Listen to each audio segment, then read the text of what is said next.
Okay, the one. Huh?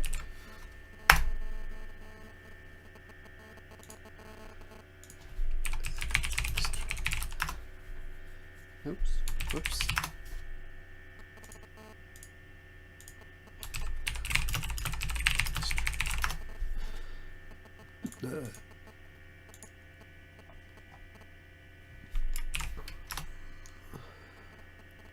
Where's the... Boop, boop.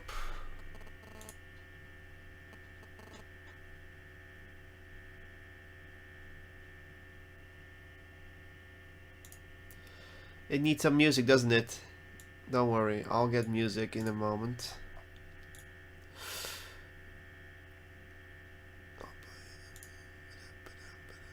Where's the... So, where did I put my music? Mostly?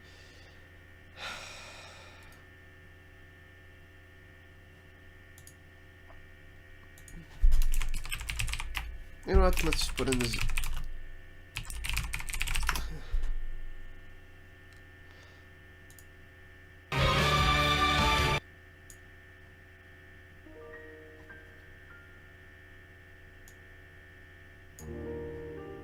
There we go. Ah! I just removed that.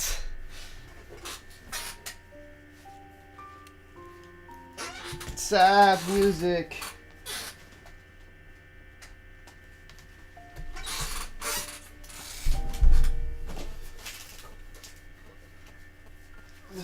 There we go.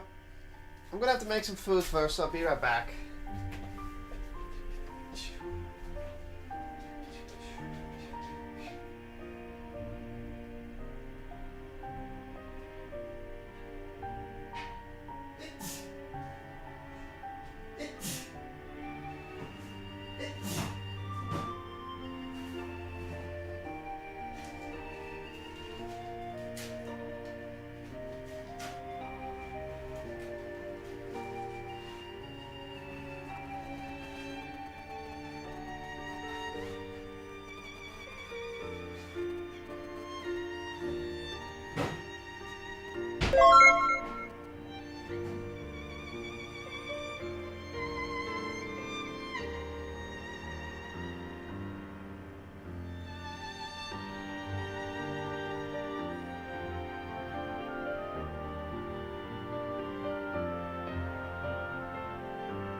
Hello, Kipper Cop.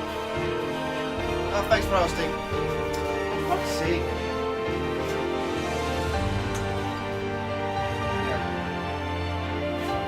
It's still there. That's actually all smooth. It's just the light. Go away.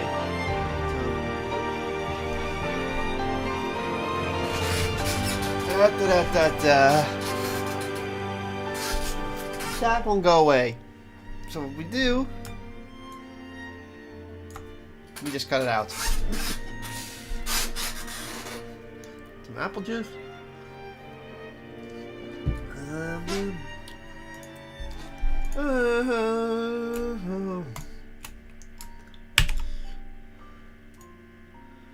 Copy.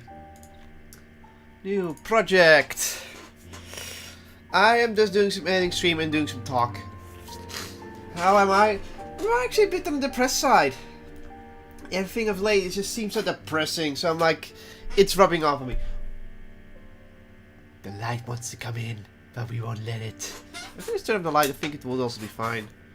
Yeah, it's just the whole lighting issue here because it's day. I'm gonna also close this one. There.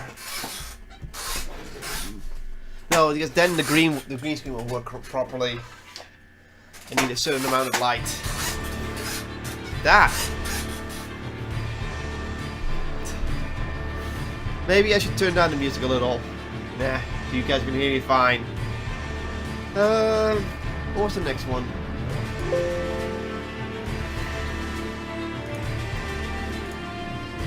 File Explorer. Okay, it won't show it, but there's a file explorer here. It's supposed to grab the whole screen these days. That's why it's not working. One moment.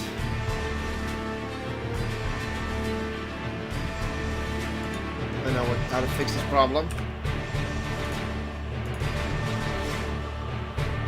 It needs to grab my whole screen.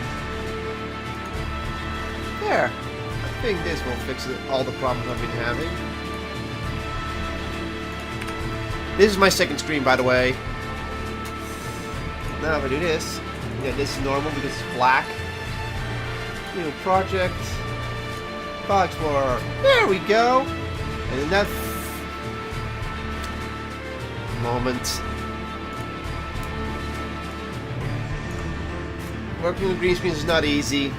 Also turning on the light because I'm actually starting to become staticky.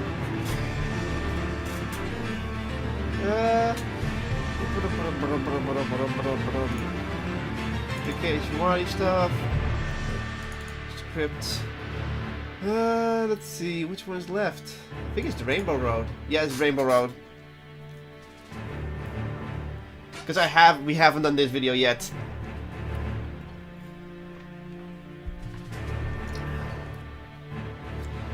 Either way, I'm just streaming for some YouTube talk and such.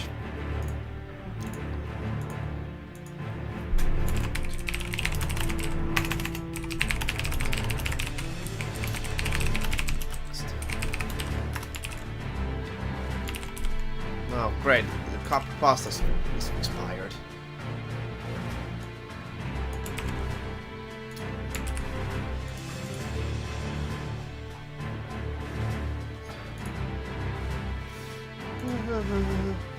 So, FOWE of the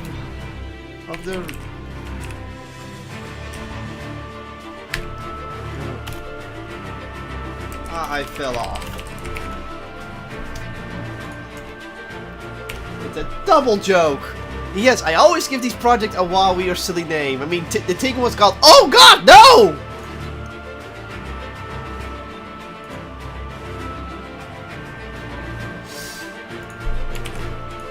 Oh, right, I had a different copy pasta already. Here. Oh God, no! That's a Tingle one. I love doing those kind of silly things. These are the standard things I always copy over, and these are like my standard assets.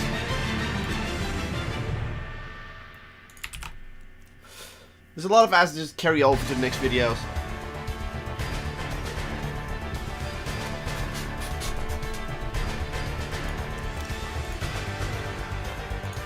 Script is open on the other side because this is just every Rainbow Road in the entire series.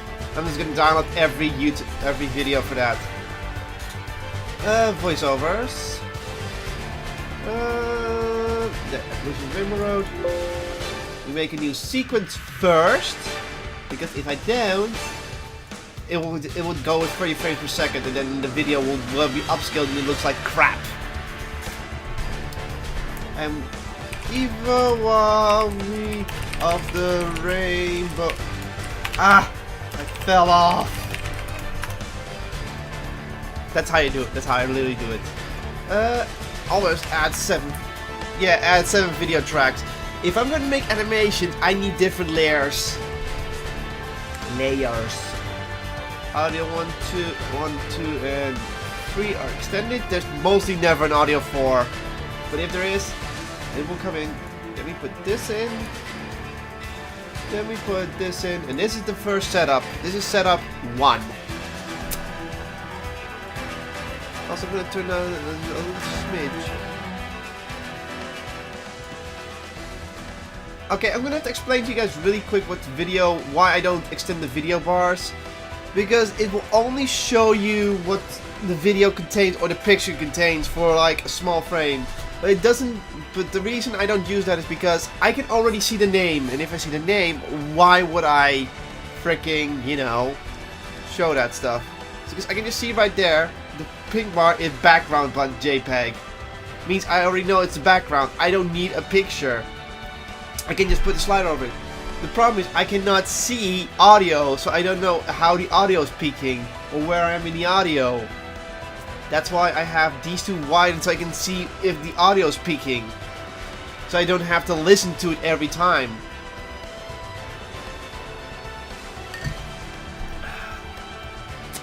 The first thing I'm going to do is put the intro in. You can see this blank space. This pretty much means that's where the intro is going to be, but the intro is a bit longer than this recording pauses. And yes, I always cut off a little bit extra silence to do the transitioning. Like here, I think this is a little bit too short. Then we put the intro, but the intro is a little bit longer. So, also you notice there was no audio. I've disabled audio in loading. There. It's always too loud, so I always have to drop it by 8.8. And now the intro works fine, as you will see in a moment.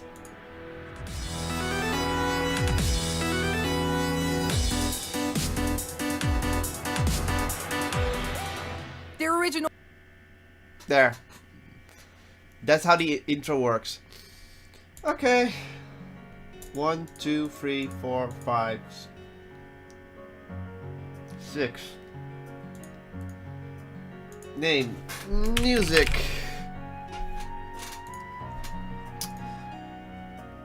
Rename. Footage. Pico 1. Pico 2. Pico 3. And Pico 4. The reason I have music and footage in the same folders is because videos don't actually use a lot of too much footage. It mostly repeats the footage or use something in a later footage. Let alone, I only use this part of, let's say, a video is mostly 20 videos we take from our 20 to 10 minutes long, even when it's self-recorded. And we only use like 20 seconds of it, tops. So I don't need to look through the footage that much because I know in which episode I have to look. And with pictures, a lot of things I make pictures move and move with this. So I need a lot of picture room. But if I want to find, let's say, a box art, and I have only one folder, I will just keep scrolling and keep missing it because it becomes such a cluster. So I have pick 1, 2, 3, and 4. So it's pretty much depending on where I'm in the video, like section 1, section 2, section 3, section 4. Sometimes, and if it's a bigger project, he gives a section 5 and a section 6. Because that means I don't because if I open this now, I don't have to scroll through it. But I have to scroll through it later. And if I have to keep scrolling, I will miss things because it will become something like my picture folder where I cannot find what I need. And the problem is, the search bar is not that handy in Adobe. I'd rather have it on the fly. I have to go to the transfer. Yes, it's all on a different hard drive. It's so I don't, so that if something happens to my computer, I can switch computers and continue working. This is also why this whole project is literally being saved on an external hard drive. And if something goes wrong with this computer, I can easily go to another computer and keep working. That's just work decisions. But yeah, here, this is how it looks. Looks very messy. That's why I can't have it messy in there. Also, why is it? Oh. Moment. Yeah, I don't need that. What am I doing? There.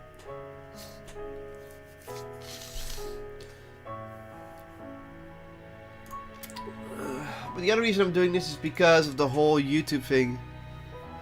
I just saw Wally Dab While he dabs a lot, it's actually a joke I put in once. But I'll be also using Photoshop and After Effects if need be. After Effects I use rarely for one reason. If I use After Effects, oh my god!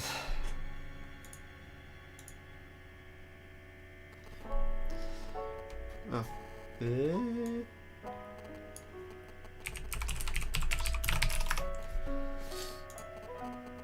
Yeah, see nothing. I always open things on this screen. But in here, so the first thing we'll do is check which Rainbow Road tracks I have. I'm going to my download folder. Is this the right one? That is the right one because my face is in it. Okay, Rainbow.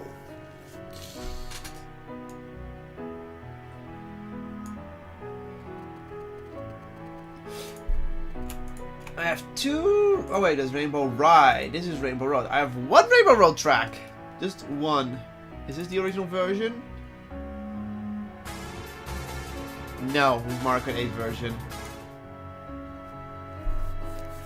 And don't get me wrong, the Market 8 version is nice, but I only need like a few tracks. I'm gonna do the most classic ones. I'm gonna do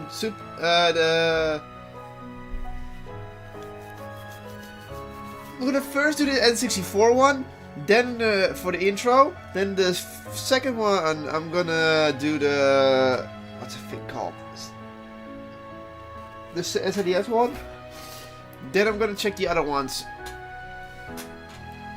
I think also my food is done, so be right back.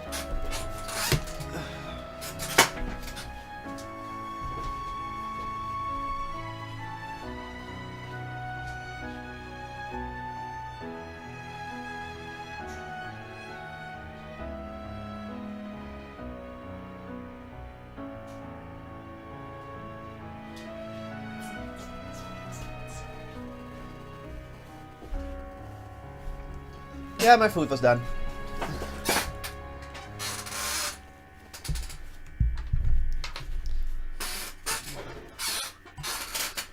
So I'm gonna have to download those tracks somewhere, which will always lead to shady websites. Trust me.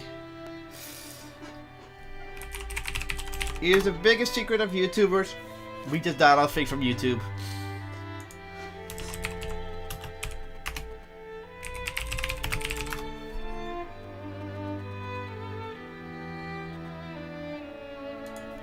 OST, always type in OST.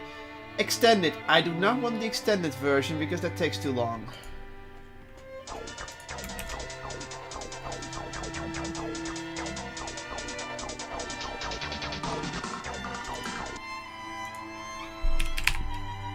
Oh, I that one's down.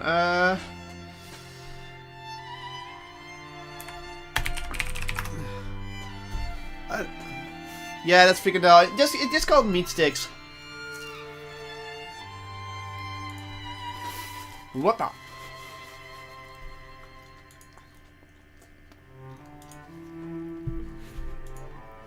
Yeah, get used to seeing bad ads. I'm actually gonna put this away because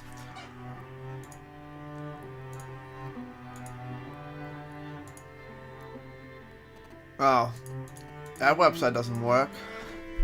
Guess I'm gonna have to do my standard one, which is always gonna send me spam. No video was found. What?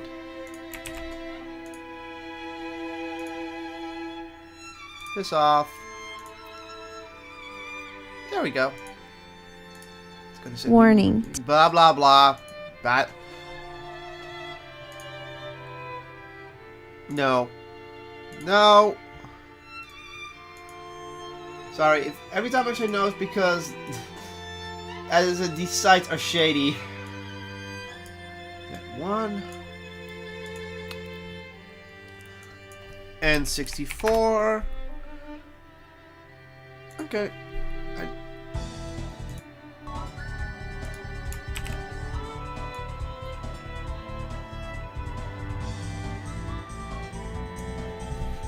This is actually more classic. Why would I use that for the intro only? Nu flög för moment. Well, let me listen to this. I'm gonna use the SNES one first. Go away. I don't give a bloody fuck. Oh god, that's disgusting. That's why I clicked it away, because these ads are disgusting. Yeah, thank you.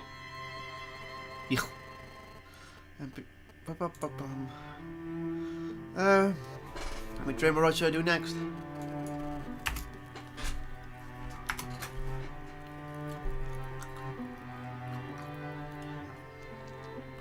Marker Double Dash.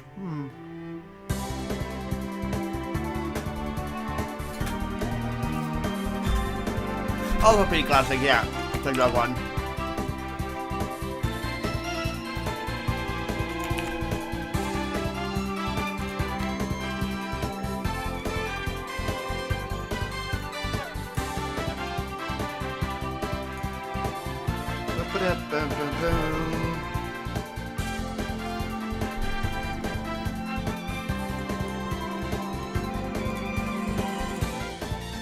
I'll keep it track a little bit longer.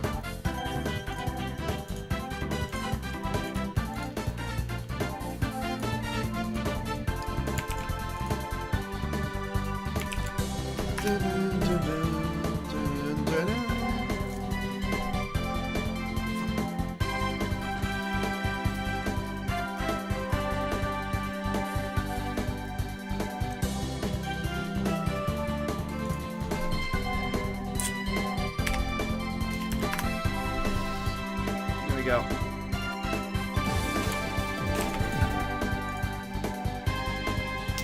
Why didn't I close the MP3 one?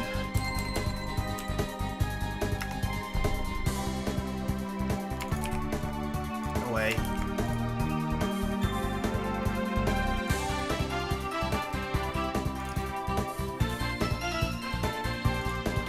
This is Mark our music, and I said because of the Rainbow Road, we only have to get the Rainbow Road versions. There. The video is 7 minutes long. This in total is enough.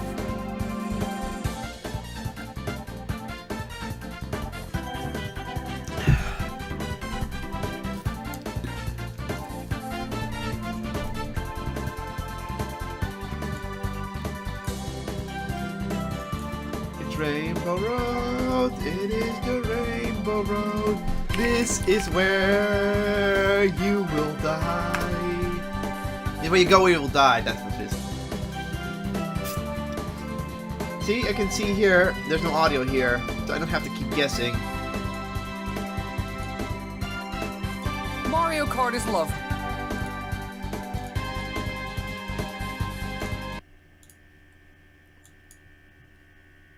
Mario Kart is loved by many, and there's one map that everyone knows about, the infamous Rainbow Road. Many have a hatred towards it, and today we're going to see how this course changed in terms of looks, game design and layout throughout the years.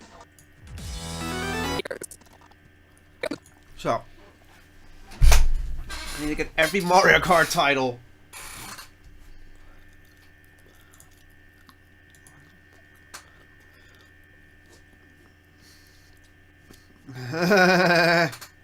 Sorry. So, I think it's a little bit too low, so I'm gonna increase it by 2. Mario Kart is loved by many, and there's one map. Normally I would go da, da, da, da, da, da, da, da. He always uses the same starting music for this, and I want to do the same, but because it's Mario Kart. Actually, screw it. I'm just gonna do it anyway.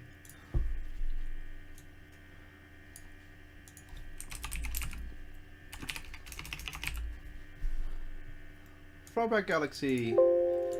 I'm actually just gonna do it. I'm just gonna use the standard intro theme. that's I pretty much decided that for Zelda, it's always a mystery and a fairy, so it always starts with the potion shop from the N64 era. Here, it's always happy and enjoyable, unless not. But I will mostly use this theme.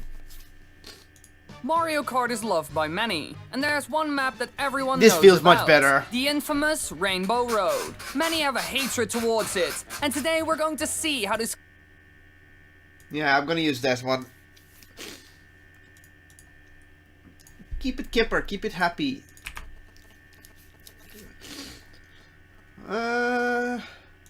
We're gonna go into second setup mode. Footage.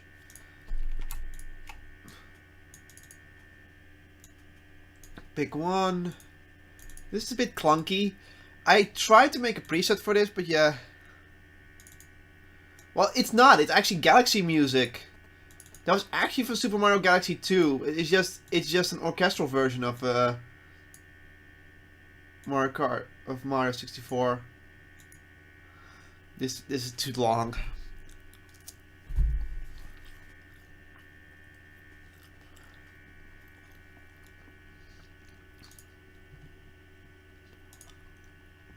Okay, music back on.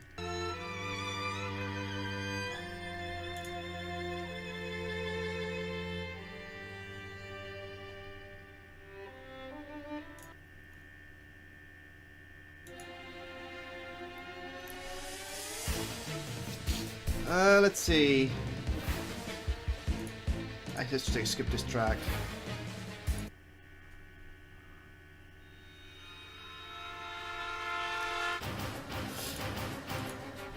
There we go.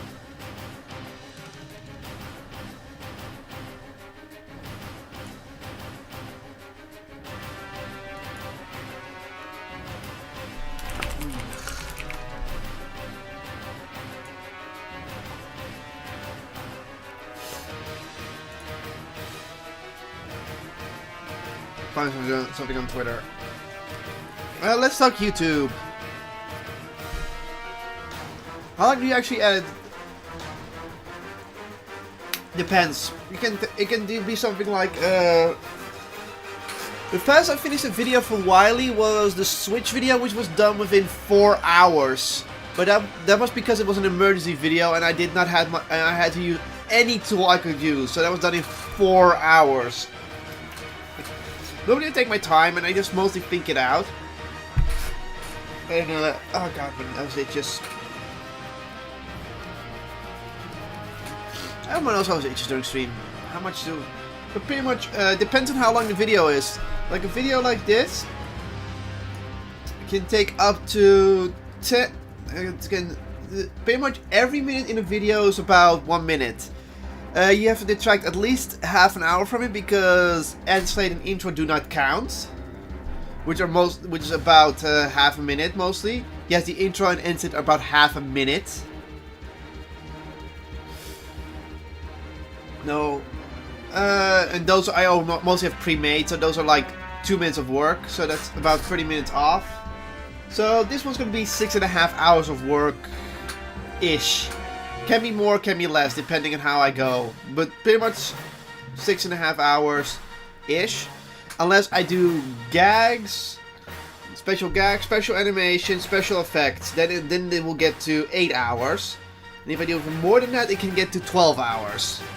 It depends on how it goes. But one of these days, once these videos are out earlier, so I have to be done earlier, and I don't have that much time anymore. That's like, it has to do with scheduling, but lately he's not being part of the schedule because he's in America, so I actually have more time, and I actually have more than 25, I have like 20 about 30 hours. 30 hours before Wiley sees the video. Yeah, I can actually finish it if I want. I can literally work all today and have it done by today. I don't do that because then I've rushed it, and I don't like rushing it. I pretty much do about 40-30% in the 40 to 30% in the first day, and the second day I do the rest of the video. Because in the second day I'm the most focused. The first day I always get bits and pieces and ideas and such, and that I want to add later, and those things will get added in the second day.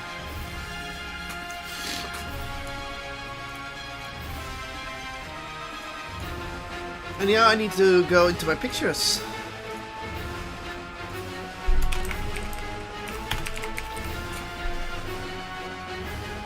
Oh, I have a logo for Mario Kart. It's easy. Mario Kart is loved by many, and there's one map that everyone knows about, the infamous Rainbow Road. Many have a hatred. Dun dun.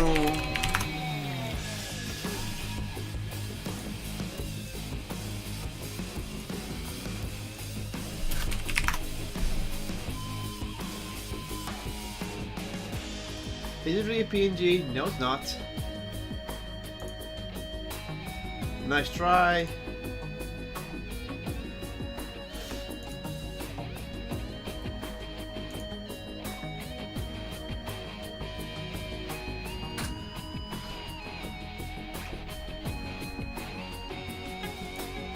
I'm looking for an angry mob because it's also hated by many.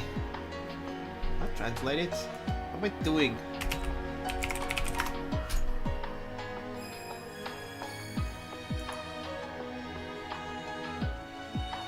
I'm not using this one for obvious reasons.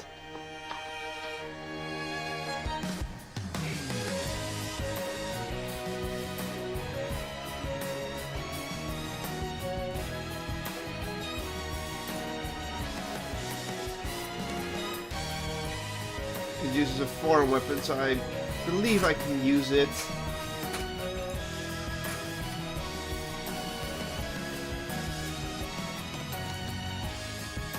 Okay.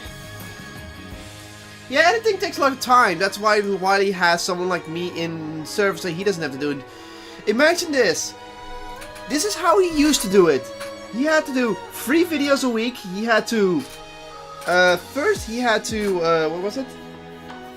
Write the scripts. First he has to find the subject. Then he has to write the scripts. After writing the scripts, he has to fact check everything is correct. Then he instantly had to record it. Which is like, which is all like in the first day. Then he had to correct every recording, which takes about 4 hours. Trust me, I know how much time it takes to get your voice recordings correct. Because I do it myself in my own videos. Then he has to edit the video. And then, so that means he has to get all the footage he needs, get all the pictures he needs, do all the animations and stuff, and then he has to render it out, and then he has to upload it, and then he also has to Q&A it, and double check everything. So try to say, when he wants to make a video within 3 to 2 days, and he has to do 3 videos a week, he's gonna kill himself. That's what's killing him. And remember, I put more quality in because I have more time, but if he didn't have that luxury...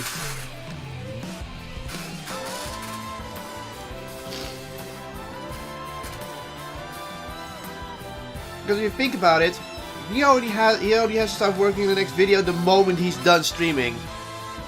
Making a video. And then he also has to do streams on Friday, which is where the first video comes out. And then he has to work on Saturday as well. And on Sunday is his day off, but then he's already working on the next video. So the guy barely has any time off.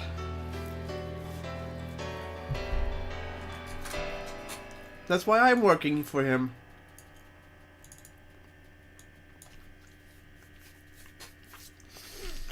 I need to get the... Why didn't I get the angry mob in?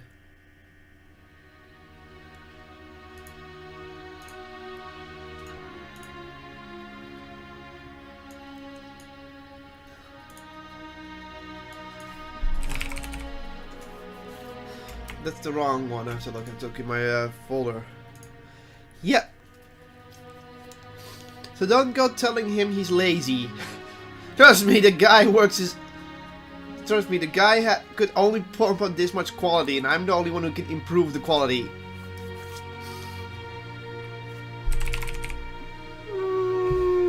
back last year November, so I'm almost editing for a year for him. No wait, end October, because I did a Halloween video. So pretty much I've been editing for a year for him now. And I don't even mind, it's fun work. It keeps my editing skills at a certain level, but I have time to evolve. I mean, if you see the stuff I make for my personal channel, there goes even more time into those on my personal channel, on JCG. Because I'm recently brought out Heroes of the Rage. That's all me, and that takes over 40 hours to make, and this is a 4-minute short. Because I put a lot of custom animations in there.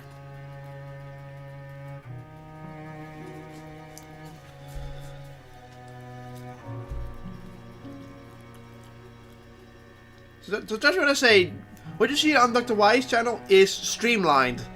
But if I have full creative control, it gets insane. Yeah, I know.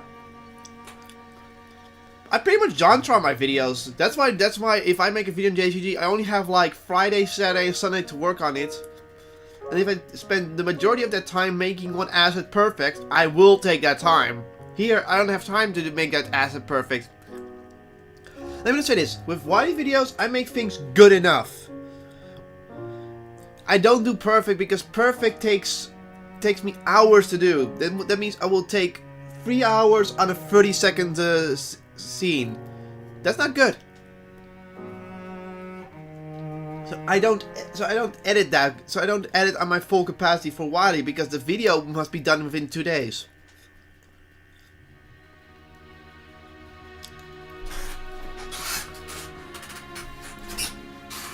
I also try not to experiment too much with Wiley's videos. There's only a few videos where I actually experimented in, and those took a little bit longer.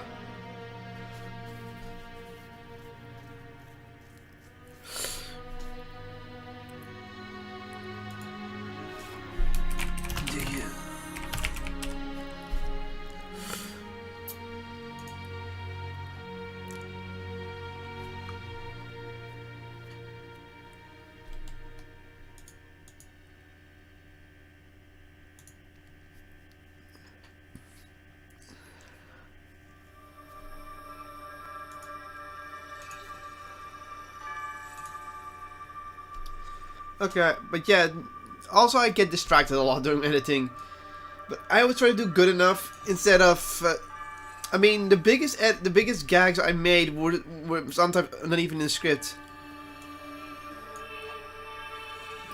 I'm gonna check the script real quick.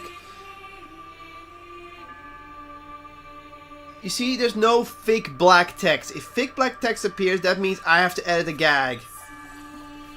I'm allowed to put in any gag I want. This is why some gags come into the video.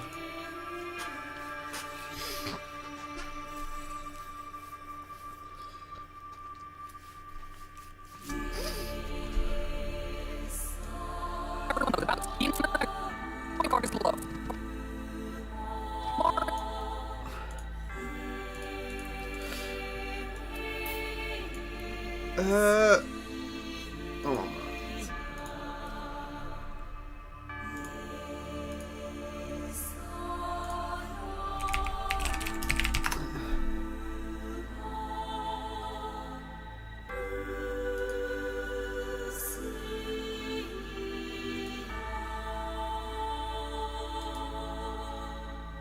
I'm just gonna put a normal rainbow road in. I just make it scroll over and put the text over it.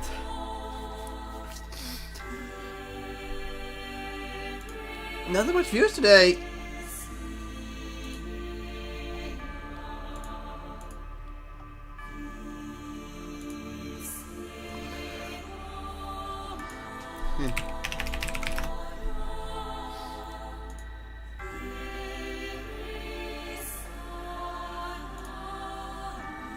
Only one viewer still. That's kind of depressing.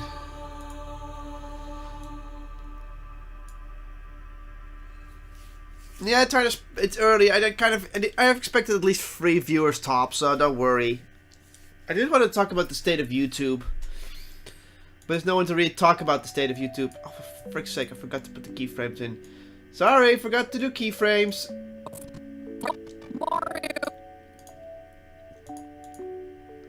0. Okay, now this happens. Whoop. Mario Kart is loved by many, and there's one map that everyone knows about. The infamous Rainbow Road. Many have a hatred towards it, and today we're going to see how Rainbow Road... So... yeah, true. But I'm just a little bit depressed on this stuff. It doesn't help that there's depressing music on! Now, I'm pretty much afraid of the state of YouTube because A, my video's not getting lots of love lately. Goof.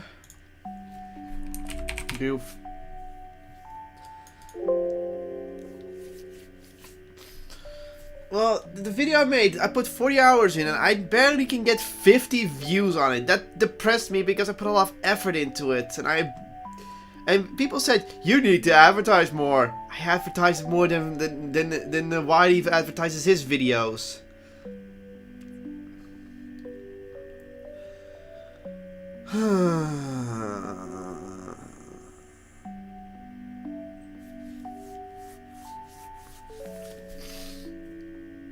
But that's not the most depressing thing. The most depressing thing about YouTube is how it is right now with every YouTuber and such. It just got worse since the whole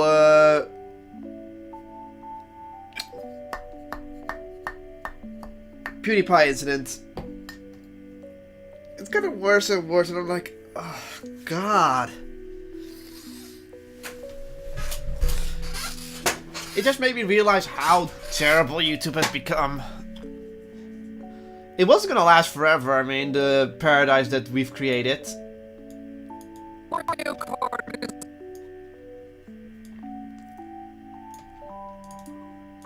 I always use different sections of this crowd. So it always looks different, but it's always the same asset.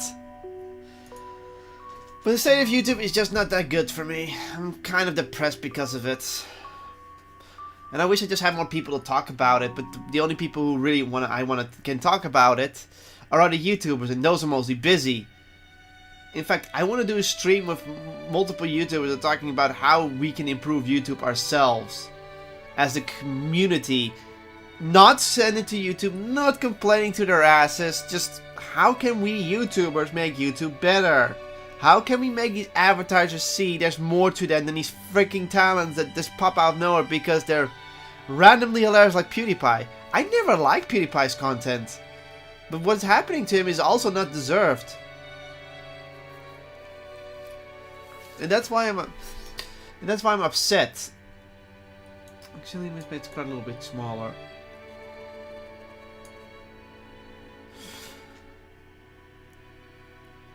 So, I don't believe the whole PewDiePie incident is actually fair. Because it's rubbing off on other YouTubers who don't deserve it. I also been noticing how my favorite old YouTubers... There's a spot on my screen. It's driving me insane. But how my favorite other YouTubers have lately been showing things that I'm not... Their quality has changed dramatically, which is fine, but their charm has been lacking. They have been getting involved in things where they say like, you normally don't do that, or it's just not right. Also, this fucking thing needs to die. This is driving me insane. There.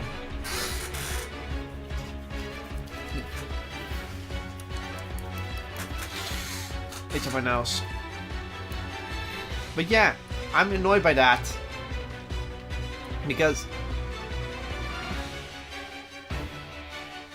yeah, but getting a lot of people involved is not that easy. I mean, I'm not really a discussionist. I just believe YouTube is now in a state of...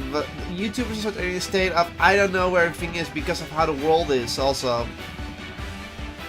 I mean... I don't give YouTube, Google and YouTube the credit that they deserve, but the thing is, people need to stop attacking Google and YouTube. I mean, the only reasons I'm angry at Google and YouTube is that they don't inform us. That's the only thing that drives me insane of them. They don't give us warnings when there's an update coming. They don't give us warning or changes that easily. It's like, oh, now it's changed. You now have to check it out. And you now have to agree. Instead of, we're gonna do this in the future. Could you please review it and give us feedback? They keep everything behind the wraps. And that's why, that annoys me the most of YouTube. I don't care if they put bots in. I don't care about this stuff. I don't care if they change the algorithm. But at least inform us you're doing something instead of making us all like, my YouTube channel's gone. What's going on? What's going on? What's going on? And then like, and then you hear from other YouTubers, yes, it's also happening with me. What's going on? YouTube is dying. YouTube is dying videos. YouTube is dying videos. YouTube is dying videos. And then you find out, oh, it was a glitch. Because they're working on the servers. The problem is, they literally do it themselves. I believe it's a marketing strategy that they literally put this controversy up so people respond to them. But they could just simply just tell us, like, put up a notification. They used to do that in the past, like a yellow notification bar. We're working on the servers. There could be incidents because customers, advertisers, YouTubers are all getting stressed because they're doing this without any warning. Because how would I feel as a consumer of YouTube? I can't watch my favorite YouTuber, they're gone. Oh my god, YouTube killed them. YouTube is terrible. It's boycott YouTube. It's not gonna happen, but still, it gives bad precedent. And then we have the advertisers. Oh, my advertisement is not showing, but I paid for it, so where's my money? YouTube, I'm paying you money. Give me my money back. I'm gonna sue you for not putting advertisers on. You can't do that. So the advertisers also have to be informed, and I believe the advertisers are well informed to begin with, but this could happen. And YouTubers are like, why do I want to upload? This is why some YouTubers are already starting to jump over the VidMe and Twitch, because they feel more confident. They have people who inform them of their qualities, of what they're doing. And I don't, and YouTube is, and people say just do YouTube Red because YouTube Red is great. Yeah, at the moment YouTube Red is probably the best option to support your favorite YouTubers. Because no advertisers touches that money. But it still means that YouTube Red is the better option. It's fine. But again, they did not inform us correctly on YouTube Red and it felt like a cash grab. I'm saying YouTube has good intentions and they want to do everything right, but YouTube Red is basically something like Netflix.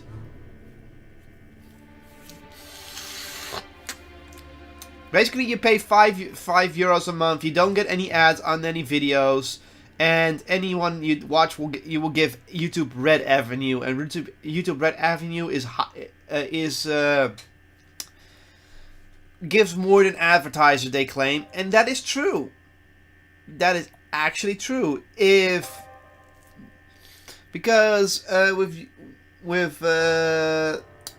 you do one YouTube Red view, that is 1 cent toward that creator. If you do one view with advertisement on, that's like 1% of a cent.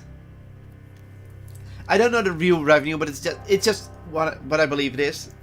It's a little bit more, the ad revenue. So suddenly the YouTube Red view is worth way more, and I know that because I've seen that, because I actually seen that revenue on my thing. Now I'm not sure this is true because I can't share my revenue stats, but if one YouTube Red view is worth 1 cent, and this is worth less, it's like 1% of this, then of course the big YouTubers want to have more YouTube Red people. But I just still think wasn't told correctly. But if they improve the YouTube Red system, if they explain it better, people will get more YouTube Red. And when there's more YouTube Red, it means we don't have to rely on the apocalypse and everything and this whole demonetization thing. Because what do I care if I have on my channel at least 500 people who have YouTube Red, now always paying and always watching me? that means I will always make around $50 to $5 per video. Not the best, but it's a start. Because if those people were advertised viewers, I get less money. And that's why YouTube Red is better for creators, they say. And it's true, but they don't explain it well enough. They don't give any numbers, but they could just simply said, give him a nice video about how YouTube Red works. You don't get advertisement, means you give the advertisers the middle finger, which people love, which some people love, and some people hate. But you're paying to not get advertisements, you support your people better, and that's pretty much it. And you get exclusive content like YouTube Red series.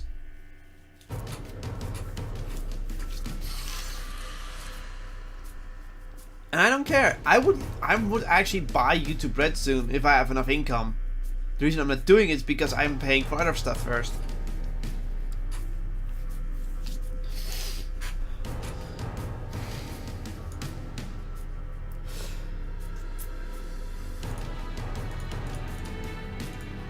I believe YouTube is still growing well. I'm not saying YouTube is dead.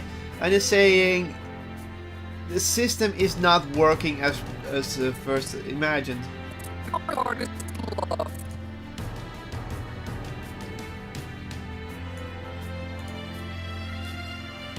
Yeah.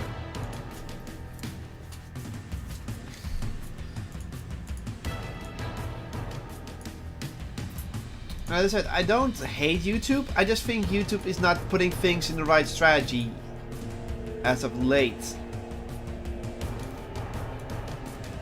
Actually,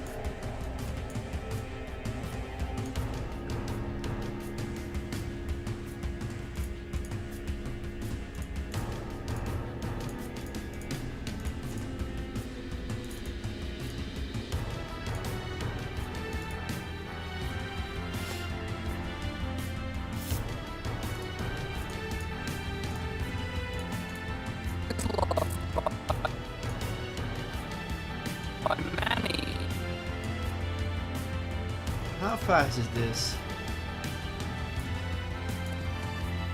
By many, and there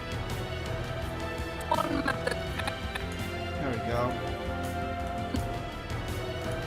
by many, and there's one A little bit faster. I think starting point has to be here as well. by many, and there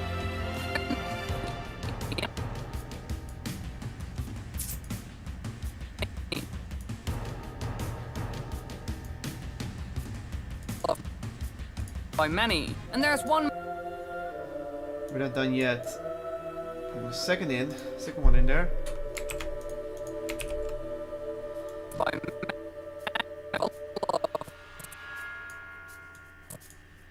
This one's going up a little earlier. I'm gonna remove all the keyframes, starting on this side.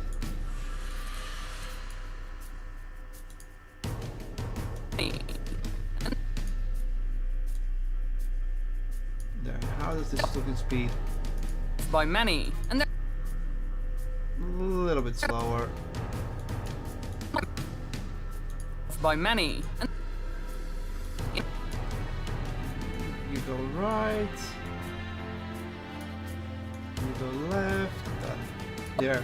Now it looks like this. by many, and there's one map that everyone knows about. The infamous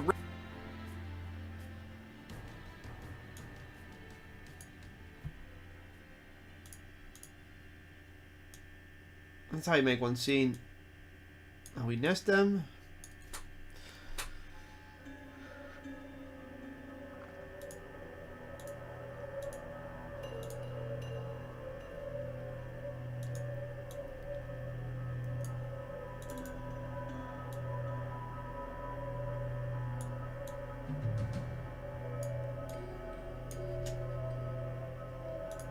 I could just make a scrolling section of every rainbow road, but that would take too long. The reason I'm not doing it is because That means I have to make the other things fade out, and it doesn't feel right now. I could do it, but it will muddle the text that will pop out later. You get what I mean, right? I mean, I'm gonna make text pop out later, and it will literally just go.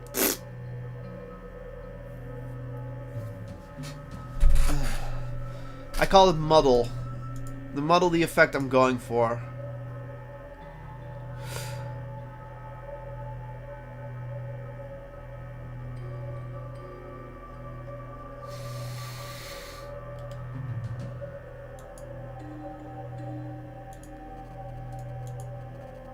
I'm gonna check YouTube real quick, see if there's any interesting uploads. No, not really. Just one small thing.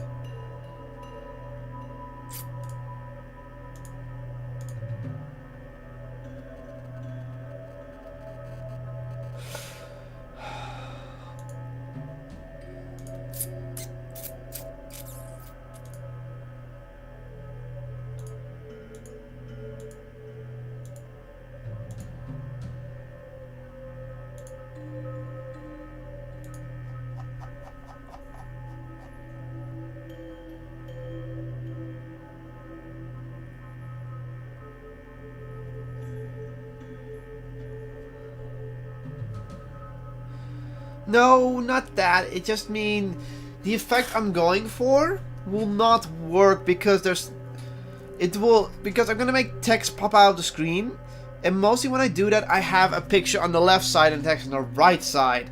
The problem is if I don't remove the left side and the right side, if I make things scroll over, it will the thing will scroll under the text, and it will just not feel right in my opinion.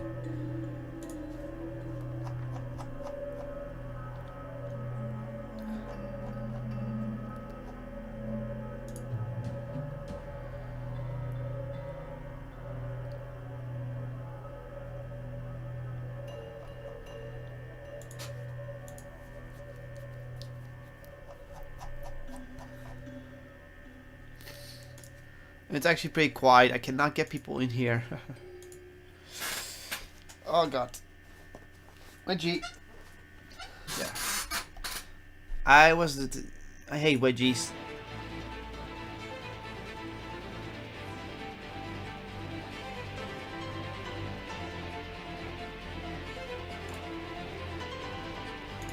This is such a good track.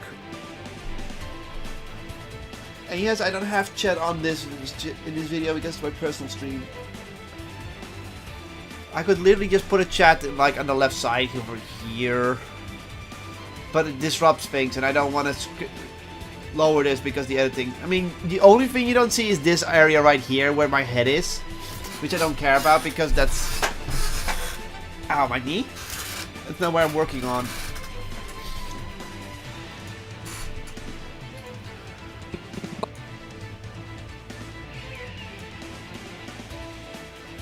Bam. Also, I need to make sure that these set on linear. Why? Because otherwise we'll get a lot of resi.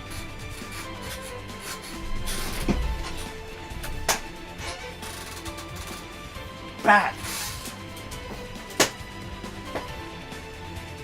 My moments.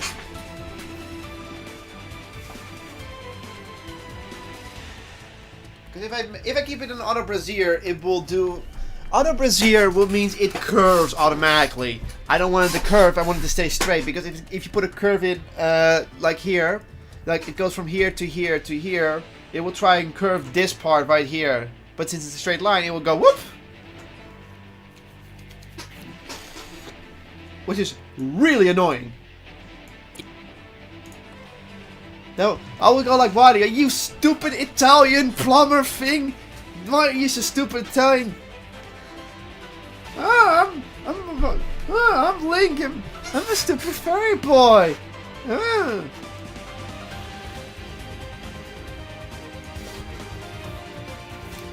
There. Okay, this part is seen now.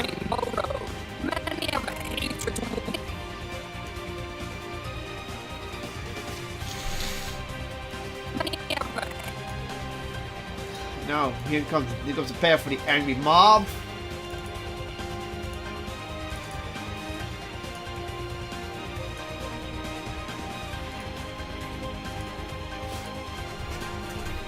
Music's good though. Yeah, I know. There's also one thing I can never use. I can never use my fast blur tool with other effects because in the rendering it will glitch out. Even though in the video it will look, in the editor it will look perfect, in the video it will glitch out completely. Also,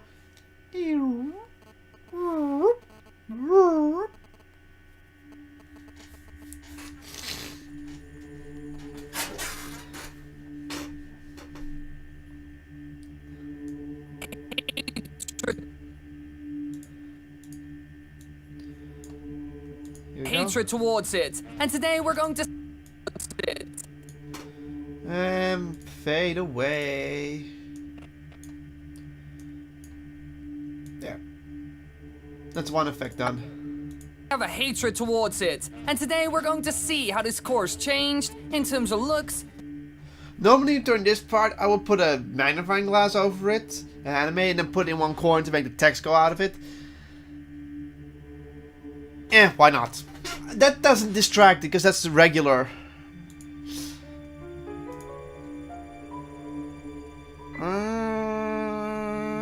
Glass, there.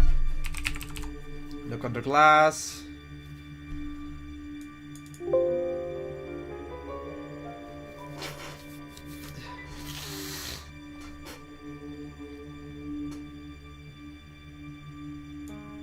Course changed in terms of looks, game design, and layout throughout the years.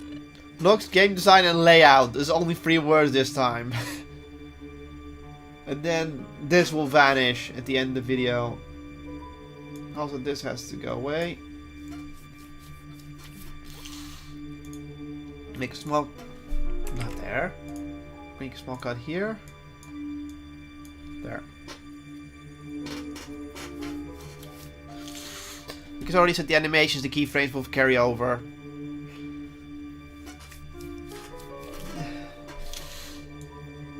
Okay, here comes a magnifying glass. Make it a little bit bigger. Whoop.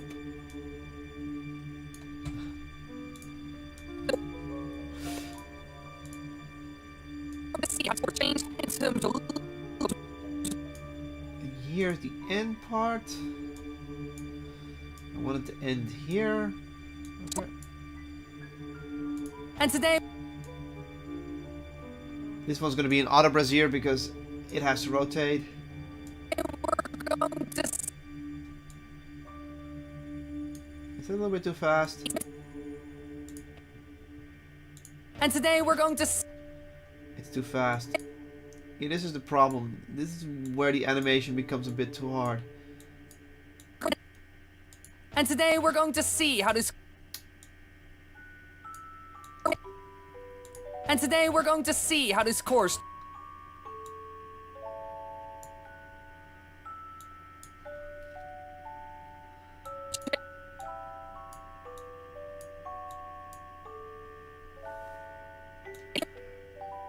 and today we're going to see how this course changed in terms of looks. It needs to be a little... Welcome to why I tweak the animation why the animations take so long. Cause see, And today we're going to fast, see how this slow, course changed in terms of fast. I need to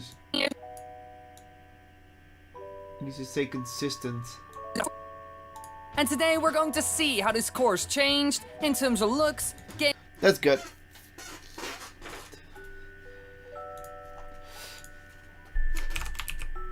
Two, three.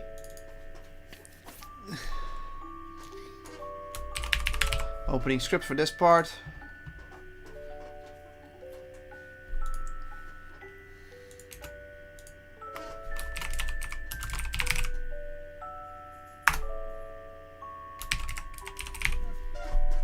Don't worry, I know what I'm doing. I'm a professional.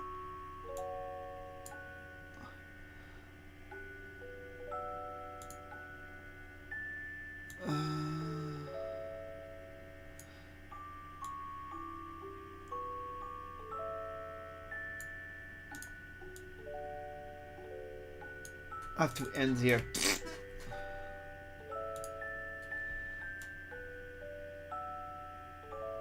There. Maybe a little bit bigger. No, it's fine like this.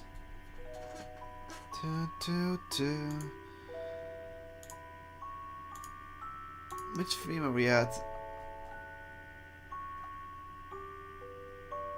Oh, reminiscent music box. Oh, the next track is good. The next track is gonna be fun. It's the legendary hero. I don't even need. Okay, 1, 2. Here comes the trick. How I always do it. This is a pre-setup.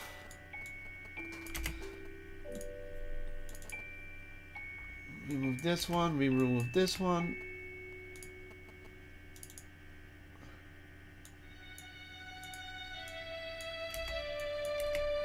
There.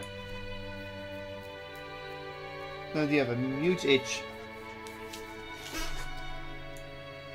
Change.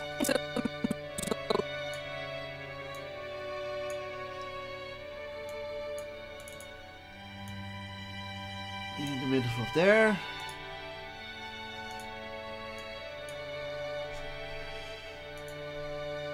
I should move it a little bit to the left.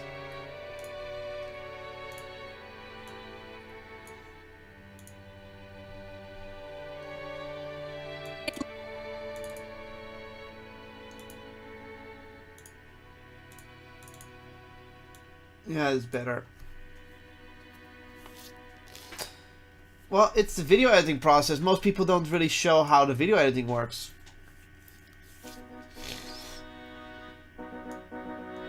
Here it comes.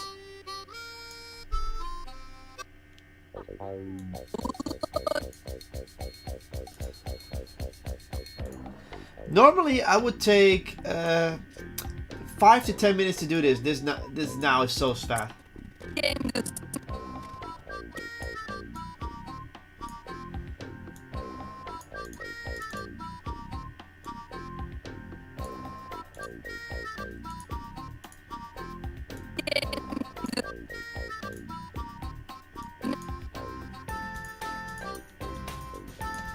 Ugh. Don't ask why I have a hair on my tongue. Game design. Layout.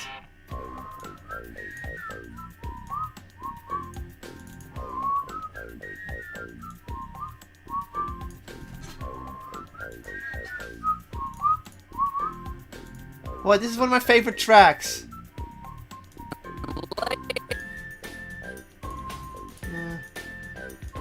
Wanna know something funny?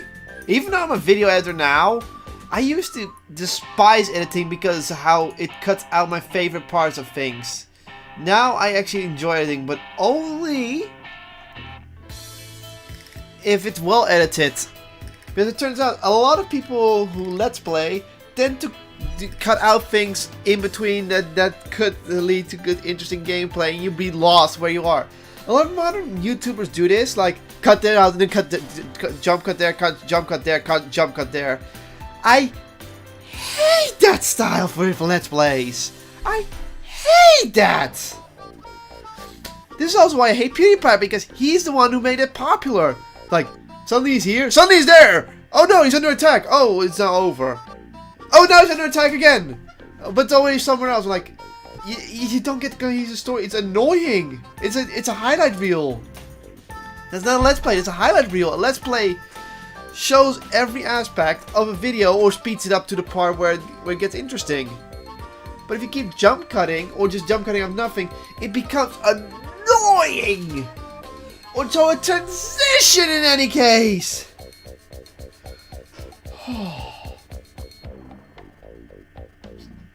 Sorry, that's why I personally hate Let's Plays like PewDiePie. Because...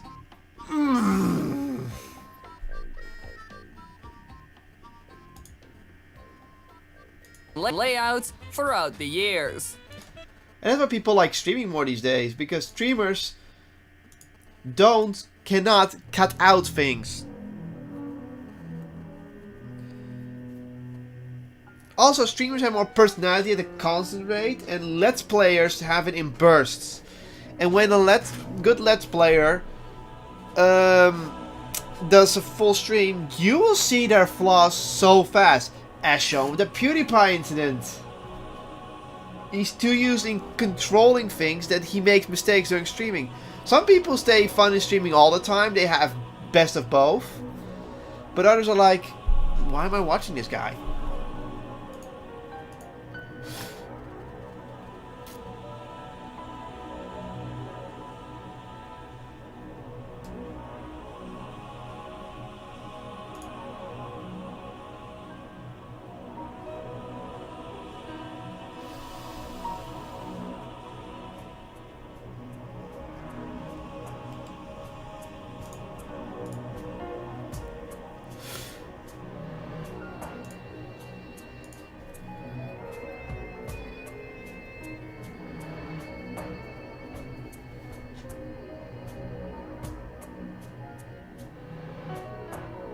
I need to fix this fucking cable. Sorry, I was staring out in thought.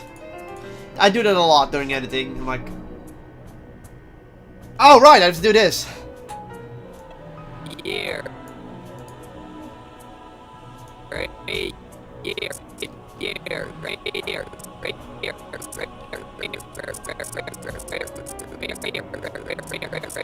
That's how I like to get.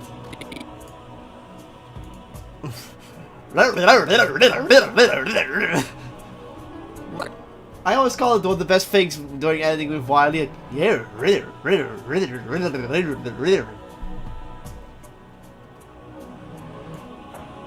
just make a clip of it if you want. We're doing fade out. Normally you have a transition for that, but I refuse to use transitions unless I have to. I mean, I have a lot of pre-made transitions right here, but I don't use them that much. I only use them in videos because I cannot replicate those effects. Like I said, this one, I cannot replicate. Dissolves, I cannot fully replicate. Page peels, I can never replicate. Irises, I cannot replicate. Slides, I can replicate. It's hard, but that's why I use them. But something like a fade out, fade to black, I do not use because these videos already have these functionalities in them. So I'm like, I'm not going to use them, that's why I use the opacity.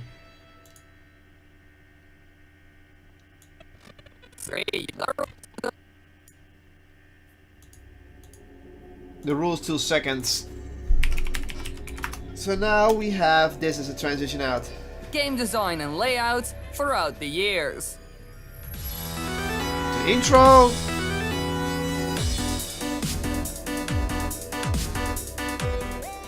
The original Rainbow Road, There.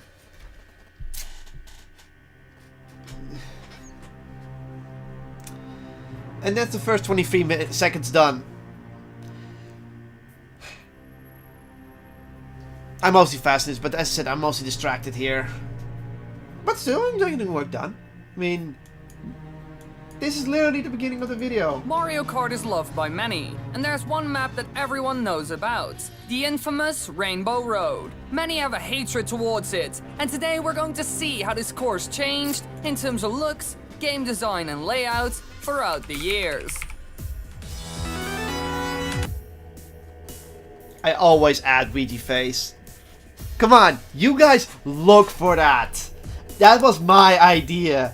I always put it at random locations. Mostly I put them in the first 3 minutes of video, but depending on my mood, it can be later. In fact, some of my hardest ones haven't been found to this day. Sometimes I don't put it in there, sometimes I do put it in there. Sometimes I make it easy as balls, sometimes I make it ridiculously hard. Like, ridiculously hard. Like, somewhere in the background, he's blended in, and he's just not visible for the clear eye. I mean, in the last video, I'm going to show you guys where I put him in the last video. I don't think anyone has found him yet. I need to check the YouTube for that. Is Tingle a god? No, there's...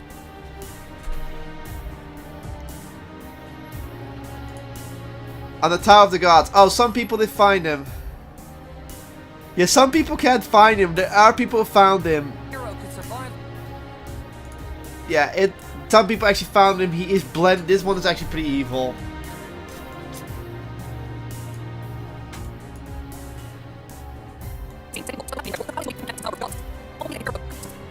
Right here.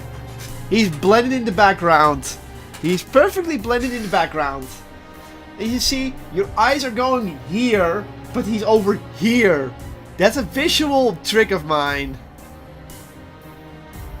Here, this is where he's hidden, the CDI link. So some people did find it. But he's here in the Tower of the Gods. And here he, and this is, but you're focusing on this area and your eyes will not see that. I know! I know! That's why it's called an Easter egg! It's only on this frame, only on these frames is he visible. On all the other Tower of the Gods, he's not there. So I did build up to it.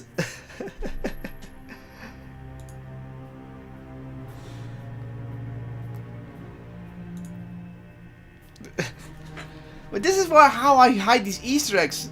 I mean, the last Ouija was a mega obvious spot because people were not finding, because that was so people could find it easier. But sometimes I'm like, nope, not doing this.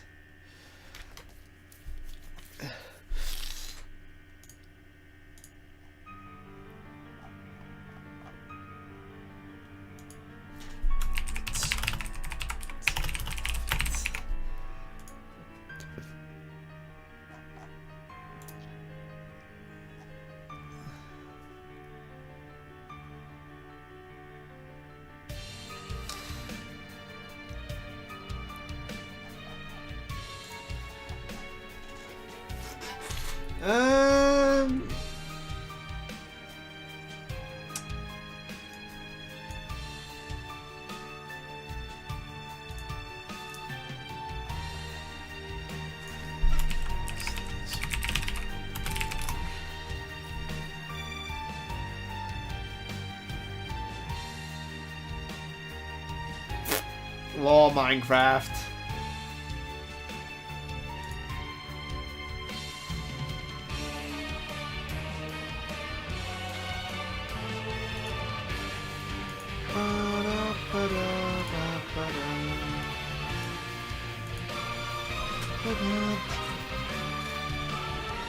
What the fuck?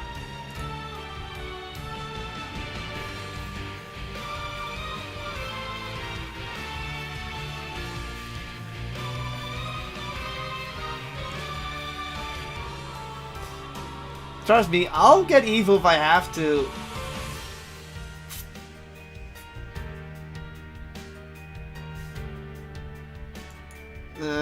I'll just use this one for the first part. It's the most accurate portrayal of it. Oh my god, it's low poly. I hate that. Look how blurry it is. Ugh. I'm gonna see if I can find a better version of it.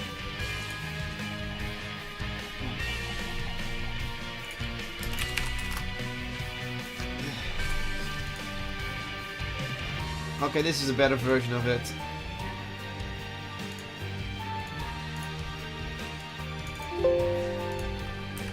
It's the same picture, but a higher res.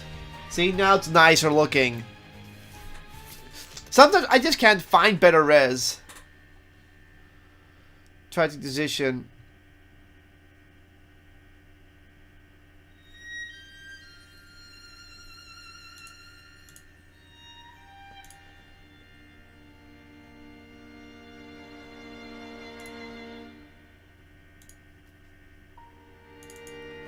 But that's how sometimes the cookie crumbles. See, now if I zoom in, it doesn't look as bad. It's still gonna look a bit pixelated, but that's just how it's gonna be. Because this is a JPEG.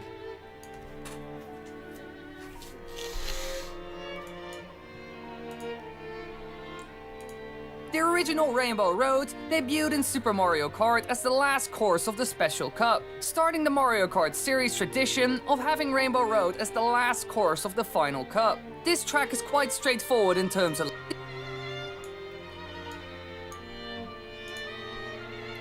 I'm gonna make it just this part here. I'm gonna start with this. So, this is his picture. Then I'm gonna slide over to footage. This track is quite straightforward in terms of layout. It was made for the SNES after all. This console wasn't that powerful. Zoom into the SNES, make it flip out. So that's powerful, make it flip over to the side.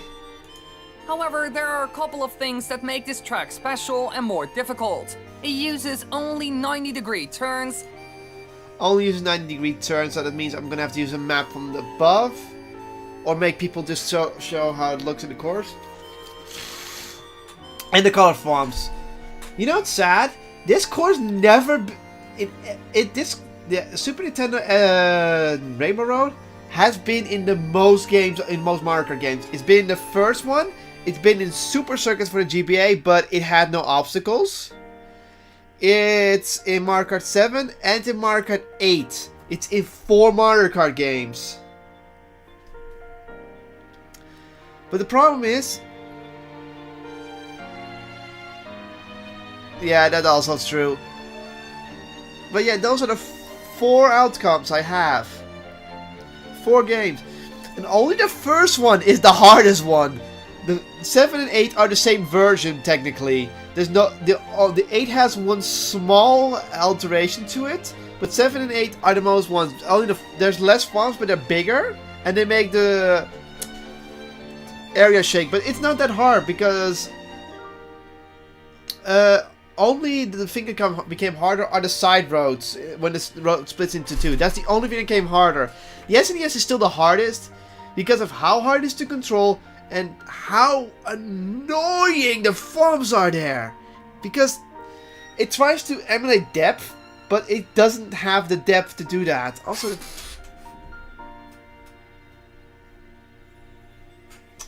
that's back. That's why. But that's really annoying. I kid you not, that's the most annoying thing. Because the swamps you can't... There's not enough room in there. It's really annoying. Also, I need to put the music on. As I said, I don't notice the music that much during editing. Mario Kart 64. We could use the SNES Mario Kart, but... Let's face it, it's not one of the best tracks.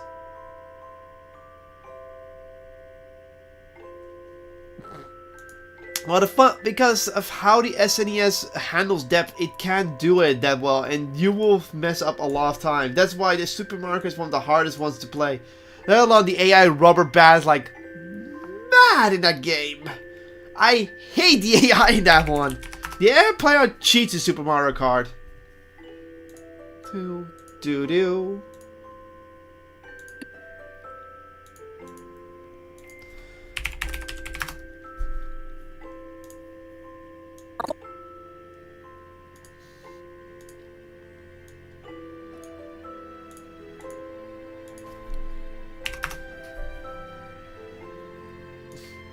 Trust me when I say, if you want to get gold in the special cup in Super Mario Kart on 150cc, it is a nightmare.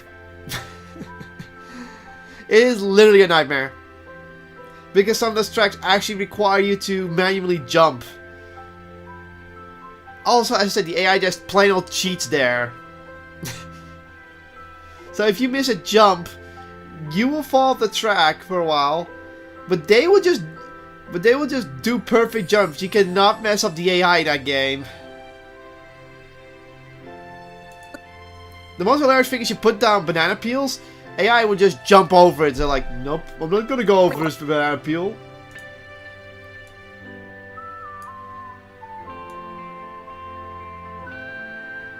It's like, whoop! Like, banana peel, your jump. Their jump.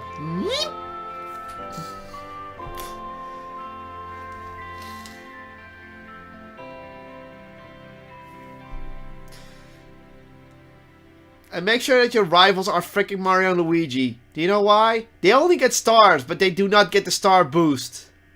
They're just annoying to pass, but when you pass them, they can't catch you. They will just keep activating their stars like little bitches.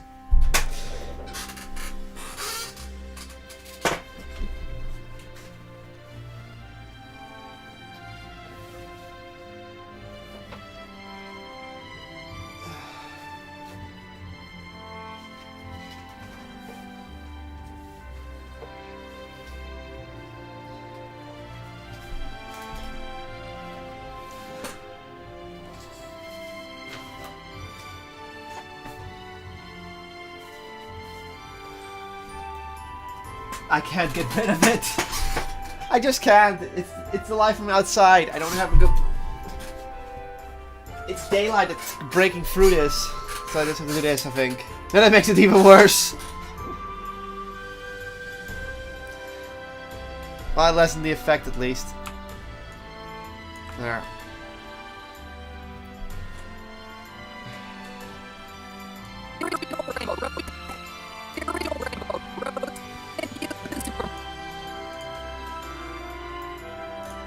I don't really hate him, but yeah, I just hate that because when I'm gonna get footage for it, I mean, I think I have it.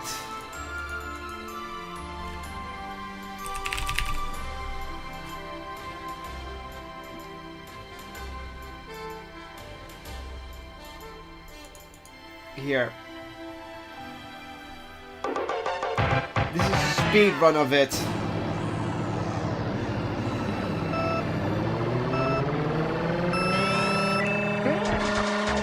This is a speed run of it.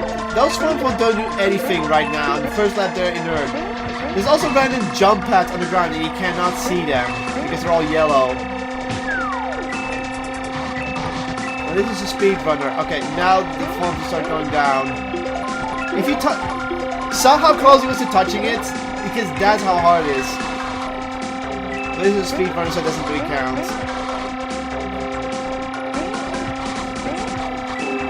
Yeah, this is just a speed run, so it's not very impressive to watch. I'm gonna have to download a casual run.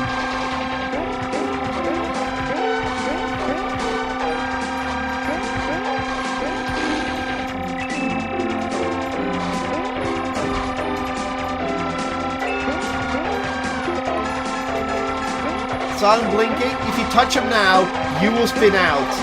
The AI is not affected by this, by the way.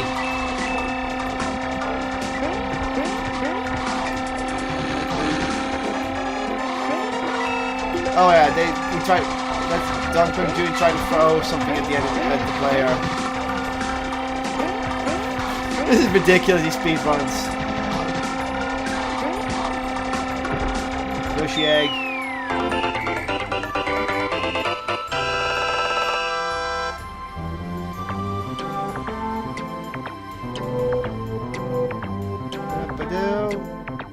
This is Koopa Troopa's theme.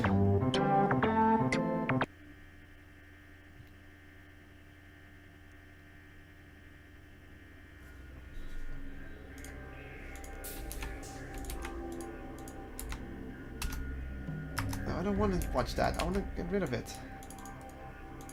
Seriously, get rid of it. So I'm gonna have to find a casual run of it. Because this will not illustrate what I need.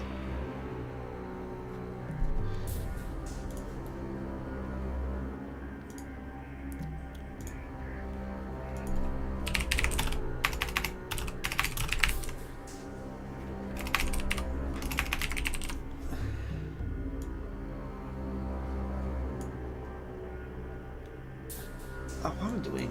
Just typing cards. Sheesh, what's wrong with me? There's Super Mario Kart.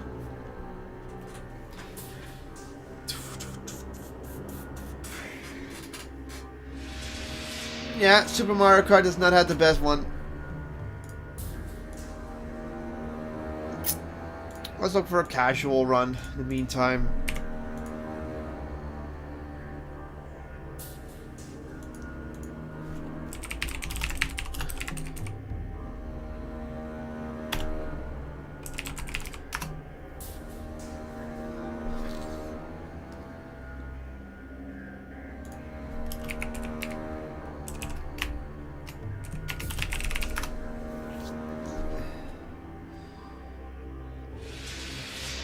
This could be useful.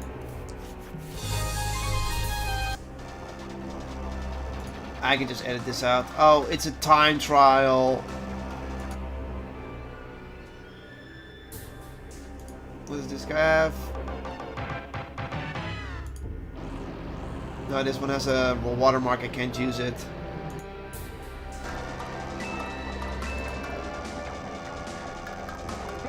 At least he's the one that has a good recording quality.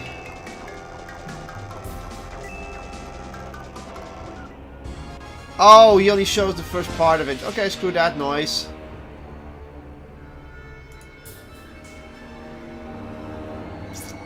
I don't care for time trials. That's the speedrun I used.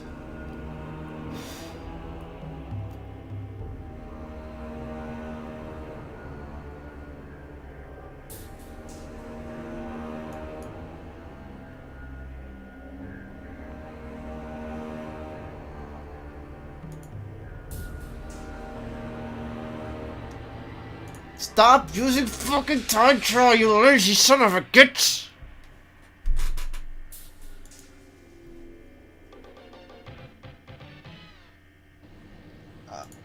Let me guess, this guy is using a speedrun. Oh, he has a watermark.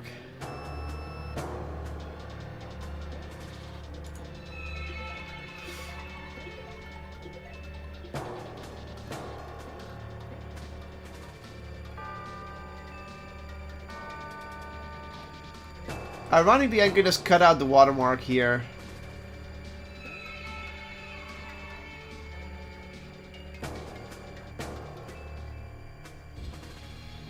Just shows one lap.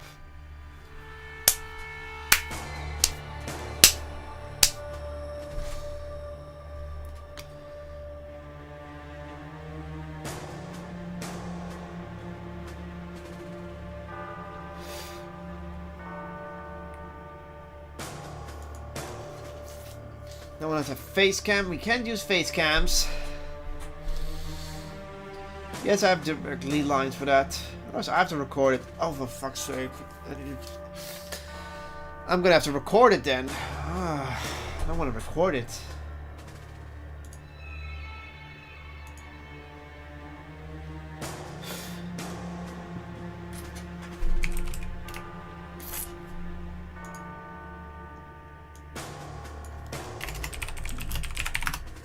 Let's see if I have a let's play for it. Oh, thank God, Josh Jepson.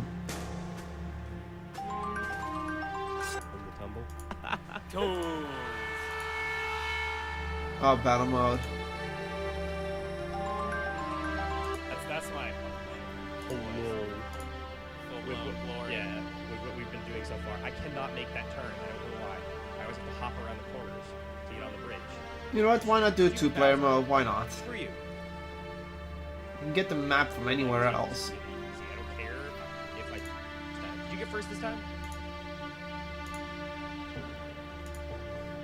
Okay, that wasn't. Maybe that one. Oh shit!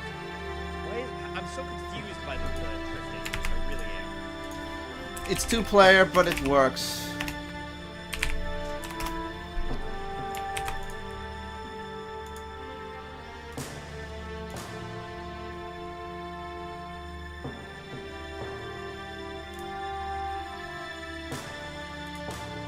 Wow! Screw you too, download speed.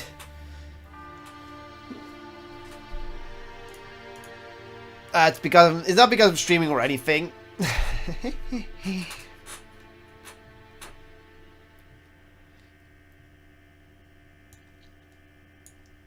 No Rainbow Roads debuted in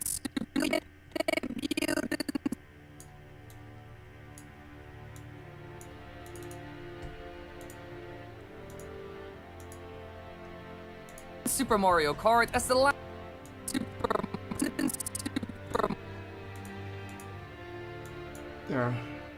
Super Mario Kart as the last course of the Special Cup, starting the Mario Kart series.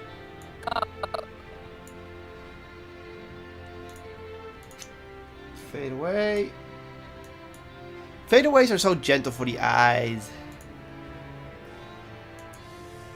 Cup, starting the Mario Cup. By the way, there's no special thing for the cup. Starting the Mario Kart series tradition.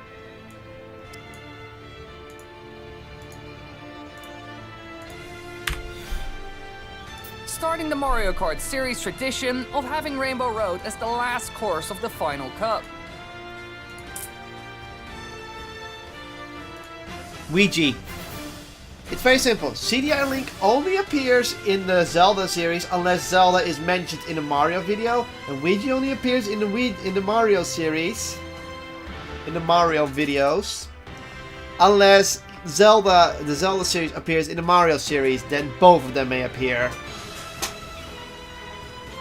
Or if he's talking about CDI games, which he once did.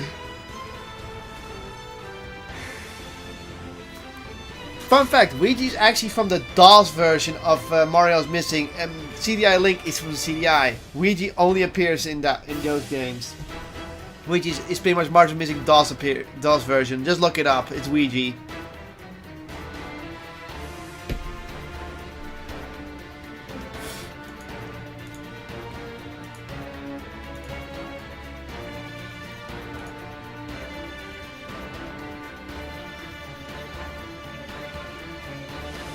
I'm checking some things.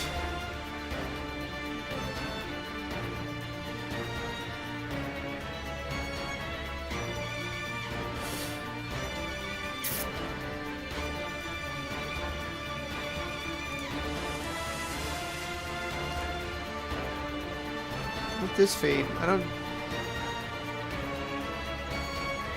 Oh, the night before the decision, but of course, you only hear that once in the game. Oh, the video's in. Cool.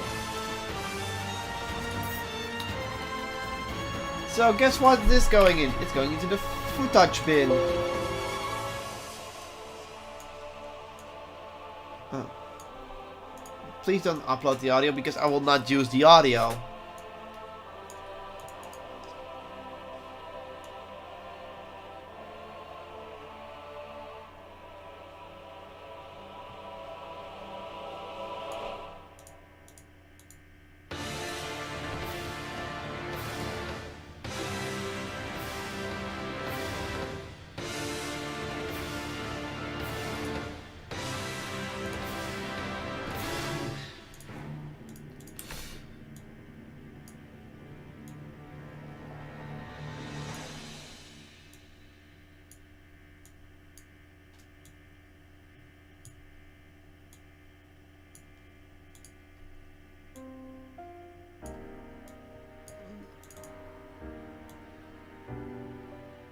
By the way, if you think this is not a nice... If you're thinking, oh, but it's not in the corner, that means you have to use a background effect. I don't use background effects anymore.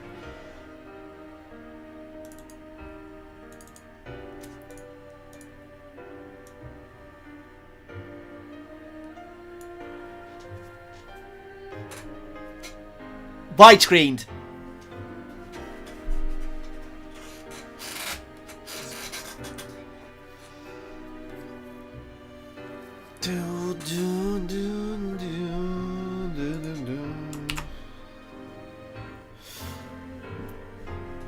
See? That's what I do with most of the videos. If they're not up to standard or they have already borders, I either cut them off or just use this. I always widescreen it because I don't like... I like it when it just hits all screen because this is how you're gonna see it if I was gonna stream it anyway.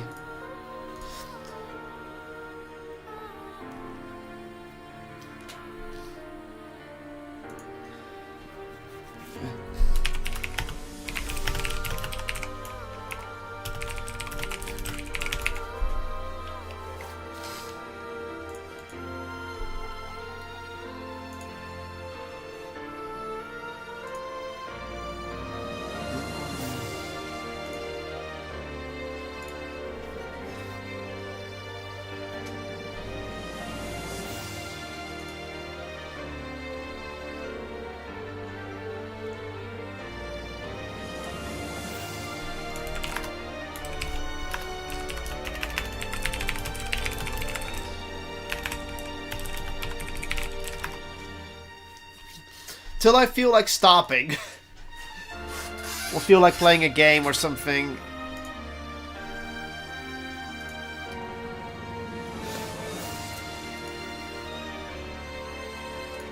It was made for the SNES after all. The layout. It was made for the SNES. It was made for the...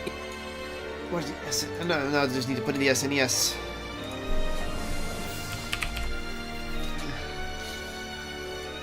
We use the USA version. Reason, most of our viewers are USA viewers, so we use the USA version.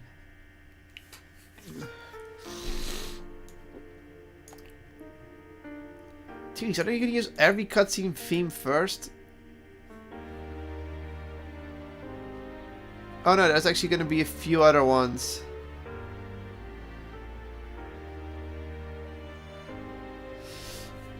Yes, there are major differences.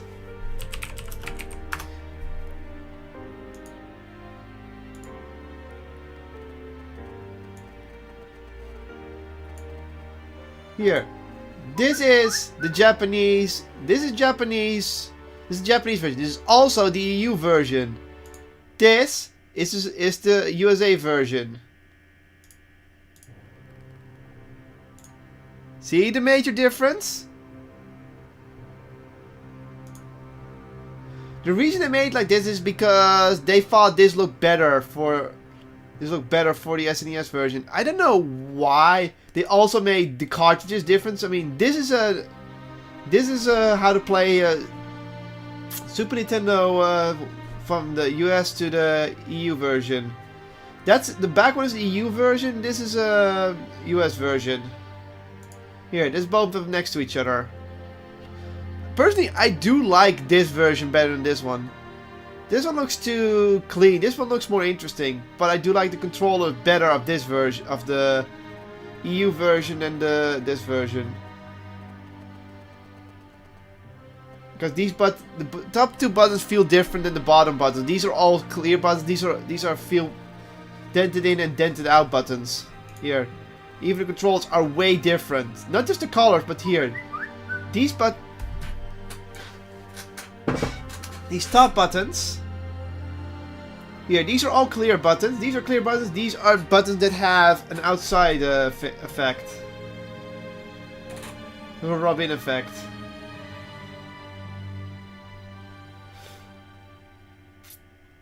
It's kind of weird like that. And personally, I had both versions. I had this version first, and then we got this version. Reason being, we bought this one at a store, and it was the only way to get at Super Nintendo back in those days.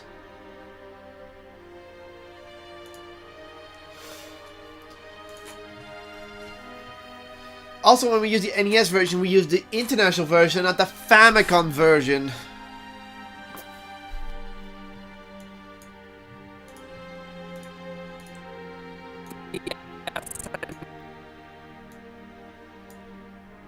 Yes, after all, this console wasn't that powerful. This console wasn't powerful. Yep. Whoop. Wasn't that powerful. However, there are a couple of things that make this track special and more difficult. It uses only 90-degree turns. More difficult.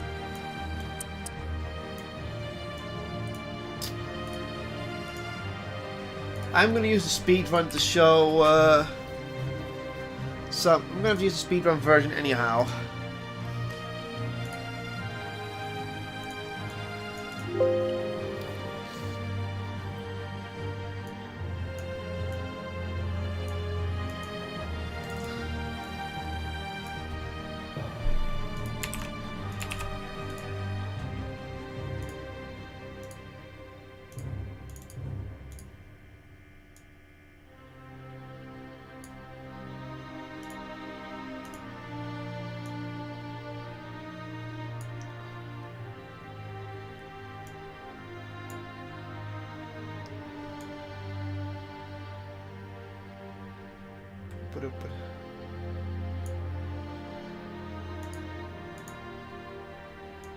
Bloop.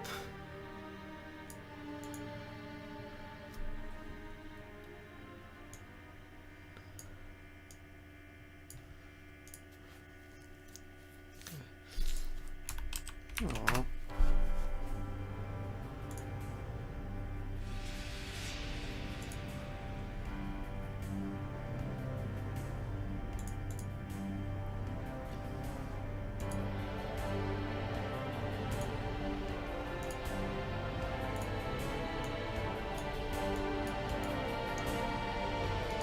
It uses only 90-degree turns and there are no side rails. So there's little room for One moment, my notifications are going off in Skype.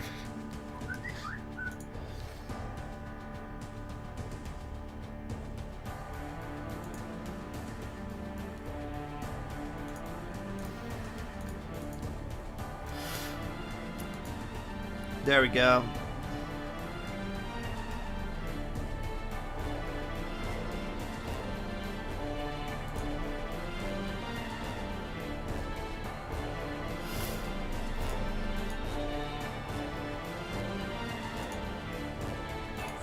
So there's little room for error. If you go a hair too far, so there's little room for error.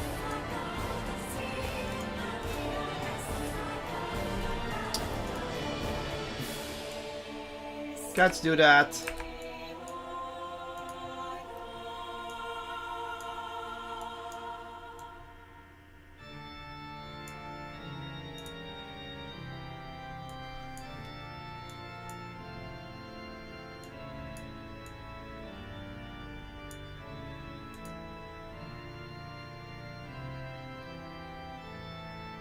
We'll have to wait till one of them falls off again.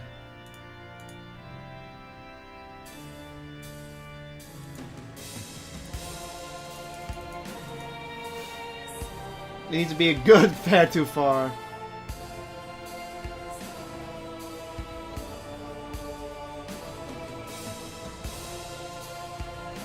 There.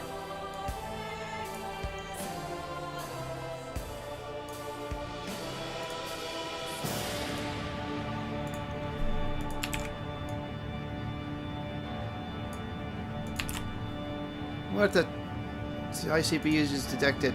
What? How's their high CPU usage detected? That's impossible. That is almost literally impossible. I kid you not, by the way. It's literally impossible.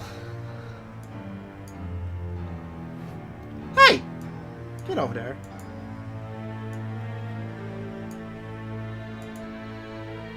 If you go a hair too far, then you can easily fall off the edge, and that's a huge setback. This is the one thing that makes this track a real pain to deal. I have two cats and they're both inside, yes, they're sleeping. You get storming outside. I have two cats. They're both inside. I can grab them both, but I'm not going to because they're sleeping.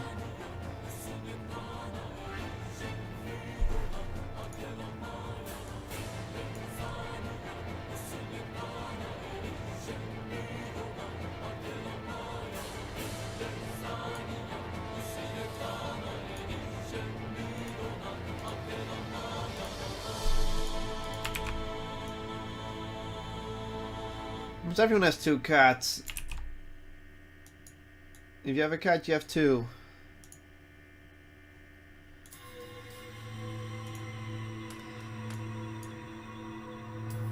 I'll be right back. I'm gonna actually check on my cat and then get me some ice cream.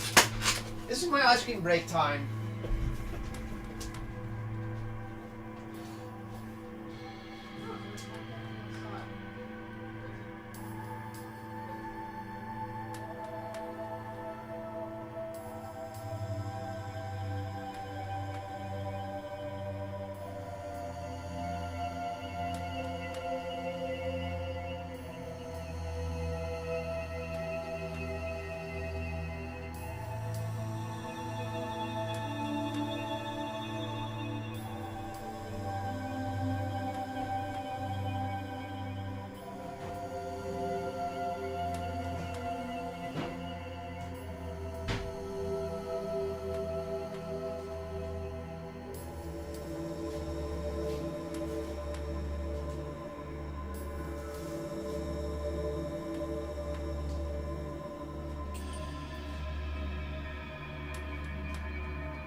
This is the one thing that makes this track a real pain to deal. Ah, This is crap. the one thing that makes track a real. Let's say 4. One thing that. If you go a hair too far, then you can easily fall off the edge, and that's a huge setback. Cheap version. This is a cheaper version. I'll have to restart my Adobe because it won't show the video.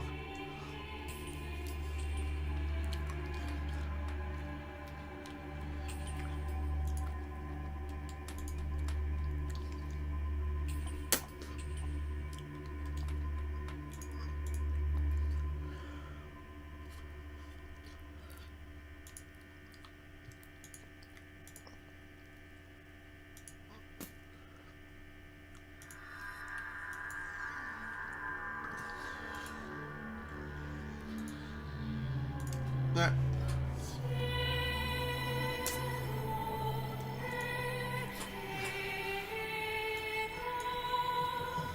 This is the one thing that makes this track a real pain to deal with. One mistake, and you're set back 3 to 4 places. Now besides this, the Rainbow Road colored tiles.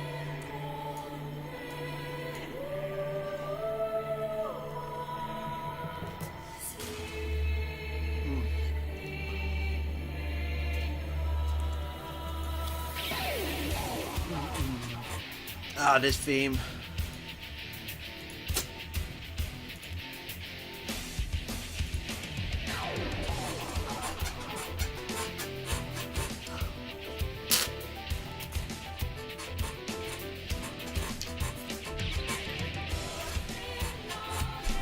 This is such a good theme. This is the final boss theme from Xenoblade. This is the final boss theme. It's so good.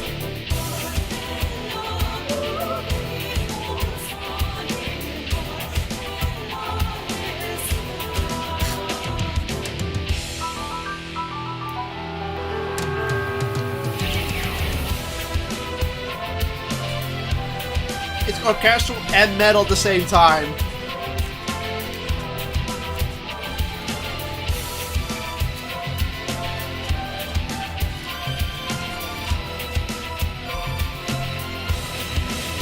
Xenoblade is a very good game.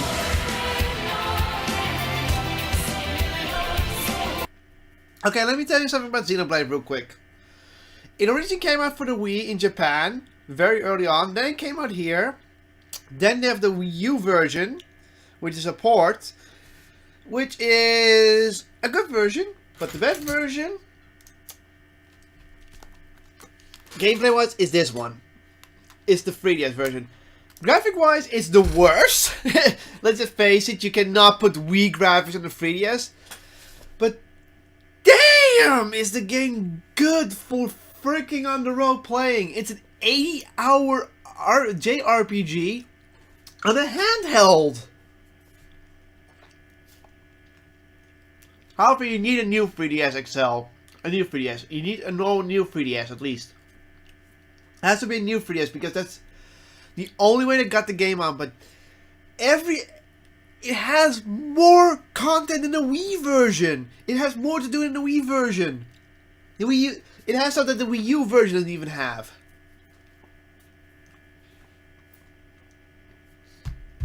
So that's why I love this thing. Also, I'm eating ice cream still.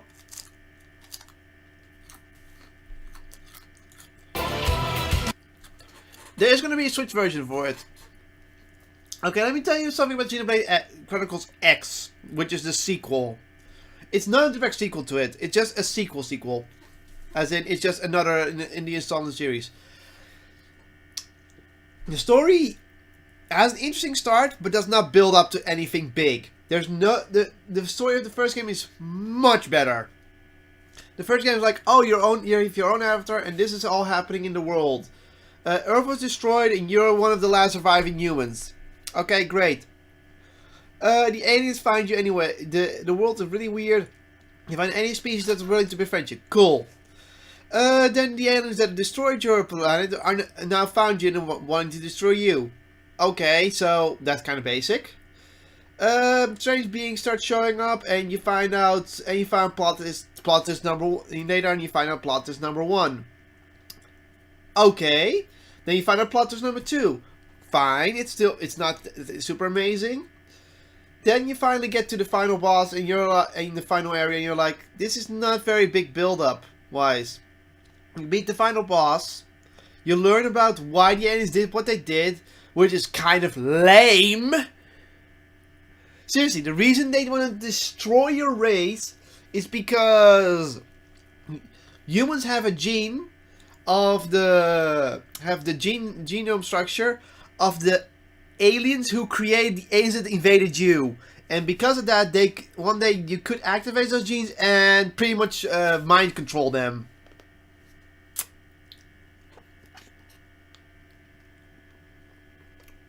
Then you find out that one of your party members was actually also an alien who worked with you, which were the aliens that helped mankind. And then the game ends on a cliffhanger saying like, oh, this has all happened. You're supposed to be, actually all humans are supposed to be dead, but how are you alive then? And it's like, oh, the planet must have some mysterious powers. And never explained. Never explained. Gameplay-wise, it is better than Xenoblade. But it removed the teamwork aspect. And because the classes, it's more a class-based game. So no one is really that interesting. Also, the characters aren't that interesting in the game. But yeah, the plot twist is everyone is supposed to be dead.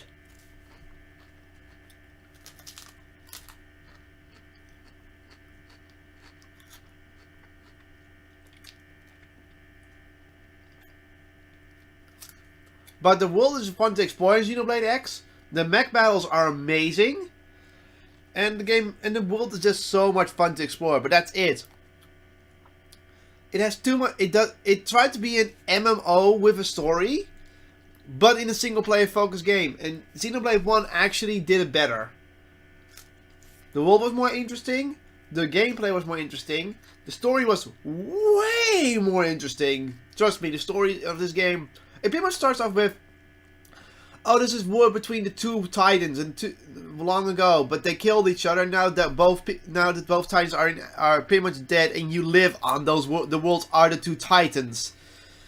And then a robot army from one titan that tries to attack the other titan, and a war breaks out. The titan you live on wins the war, and then 1 year later they come back. And there's this mystical blade called the Monado, who is known as the sword that your Titan used against the other Titan, that can slay these robot things. And that's pretty much it. Then suddenly one of the robots kills your childhood friend, and you're like, these guys are going to keep coming back. And I can wield the legendary sword without any problems, and I can see the future. I'm going to go to their homeworld and kill them all. That's your motivation in the first game. That's the whole motivation. That's the reason why your main character decides to go towards. Pretty much, it's all a revenge plot. And then you learn more about your world. Then you learn more about the other world, and then everything gets super complex. And you find out so much stuff.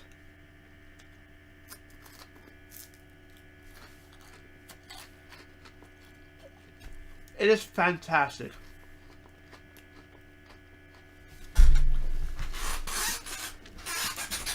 But yeah, they kill off one of your party members in the first 2 hours.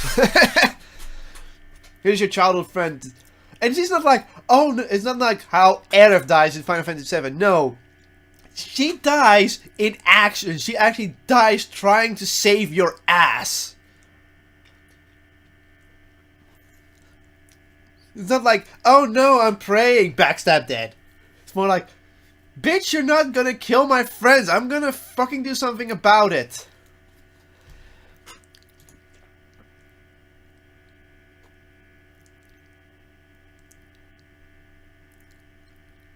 Oh, you spent the breath. But the Wii U version, don't get Xenoblade Chronicles X. Just get okay. I think Xenoblade 1 is on the Wii U Virtual Store for only $20.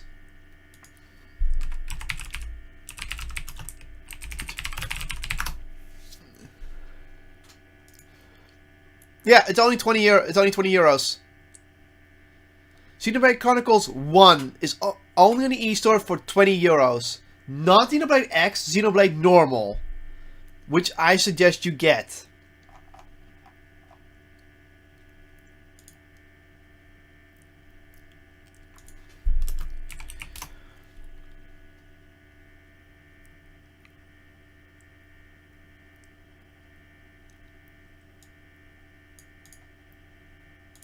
And trust me, for 20 bucks, that's a very good deal. Though the Wii U version is not one of the best versions, it at least has the bug fixes from the Wii version. Because the Wii version has one major bug that makes certain items worthless. The Switch version is getting Xenoblade 2, which looks amazing, by the way. And yeah, I'm going back to work. One mistake, many tracks are a real thing to deal with. One mistake, and you're setbacks, ready to places. Besides this, the Rainbow Road colored tiles and a few jumping bumps cover the track surface, and the yellow tiles conceal coins. I need the map. Yeah, Xenoblade X was great in my opinion, but when I play it, it just drags on. But Xenoblade 2 looks more like the natural flow. As I said, Xenoblade X did so much things wrong that, first off, it takes about 20 hours before you can get your mech. Fine. But the problem is you have to do story missions and side missions. Okay. To get certain side missions, you need to do story missions. To get certain story missions unlocked, you need to do certain side missions and be certain levels. Which means you have to grind to get certain stuff done. And I'm like, why would you involve grinding? I hate mandatory grinding in these games. The other problem is, it just doesn't feel natural where how the questing goes. Xenoblade has the same problem. Xenoblade has one of the major problems which I fixed in X is you cannot, certain NPCs are only out at certain days of time and certain locations. And that's the problem with the first Xenoblade, and it will remain. You have to know where every NPC is for every quest. It is kind of annoying. In the Xenoblade X, it's fixed by going to the quest board, but it kind of takes away the personality of it. And besides, not every Xenoblade 1 quest ends with you having to talk to the NPC again. Lots of the times it just go defeat this monster, go defeat 5 of these monsters. Okay, defeat 5 of these monsters, quest done. You don't have to go to the NPC anymore. But special NPCs need to be talked to even after quests, and that's so annoying. Also, Xenoblade X's quests do not influence the world as much as the Xenoblade Chronicles game. I mean, there's one side quest, there's a few side quest lines that change the world completely from what it goes. It's certain ones, depending on which. One moment. Certain quests have different certain quests have different branches, and depending which branch you go, you get different other quests, or you get different relationships between different NPCs, depending on which you accept or how you complete those quests, which is interesting. And in X, it's kind of not there, I believe. I haven't played enough of X to know this. I also find the soundtrack less of X.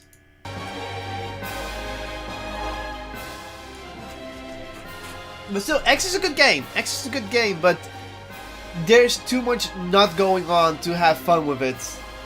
Well, this game, well, Xenoblade Normal doesn't have that problem. I mean, a lot of the things is optional, but I can always continue the story. I can always continue the story whenever I want to. And I can always return to certain areas for fast travel. Whatever. Now besides this,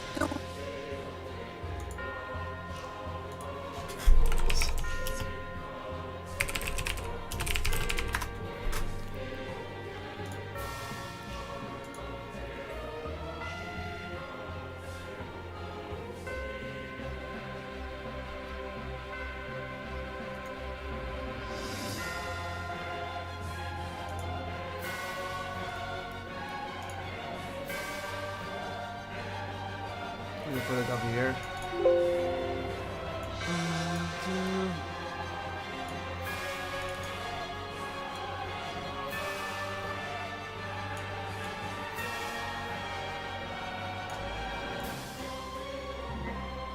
By the way, this theme starts playing when the final boss is down to half health.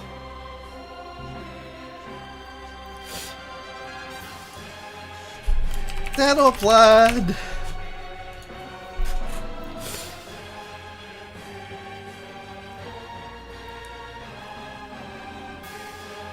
Be right back. I'm gonna grab a kitty.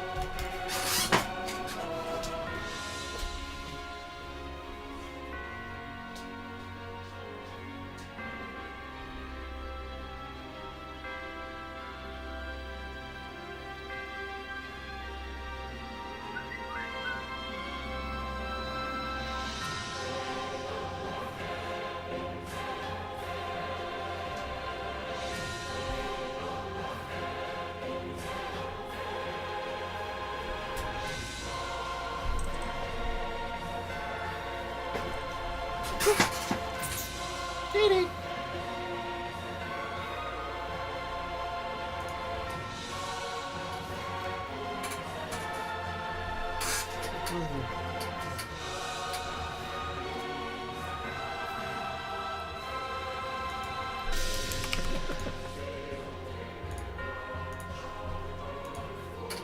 There's a kitty. He likes attention. Kitty! When was the last time you came to sleep next to me?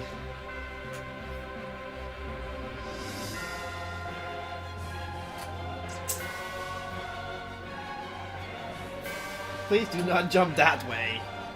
Yeah. Look at this little kitty.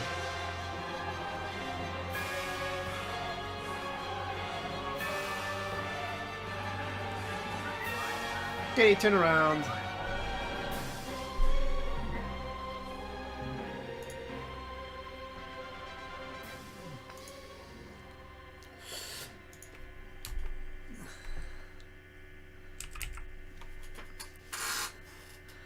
Oh, she's gonna go.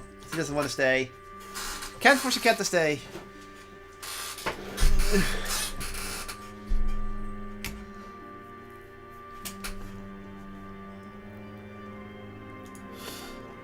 Twitter spats with the DA games.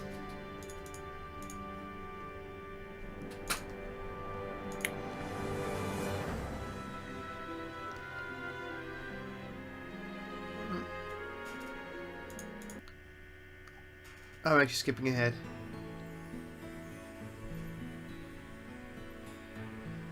World themes. Starting town.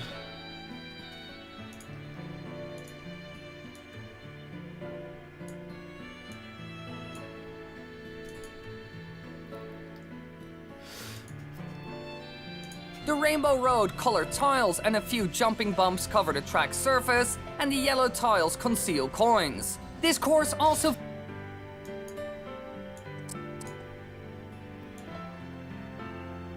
Actually, it's better to start there.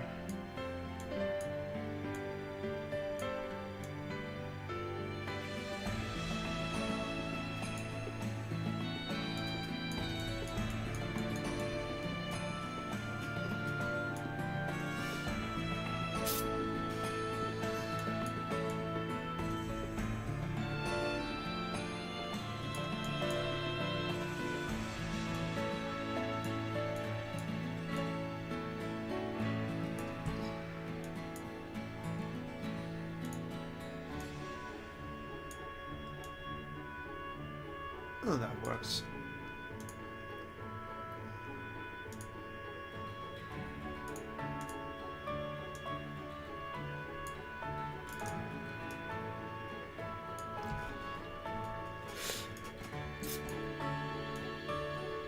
Do do do do do do.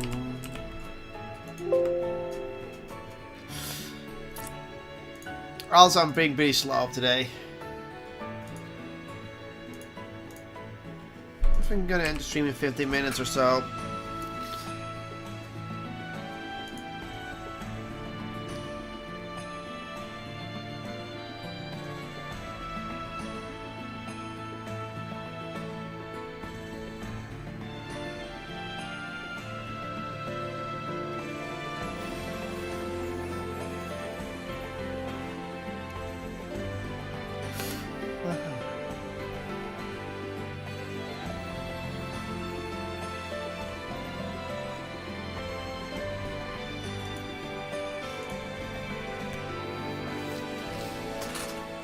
Shit doesn't work. I don't have a bot here. That's why. Oh shit.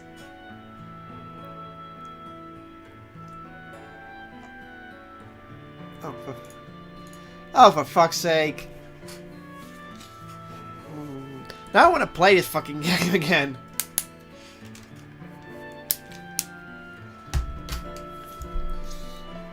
Oh, it's a crossfade. I don't want a crossfade.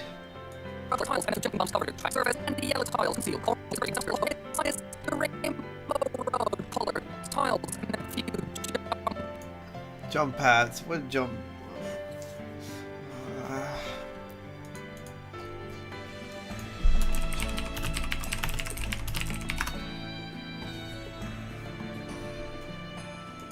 SNES.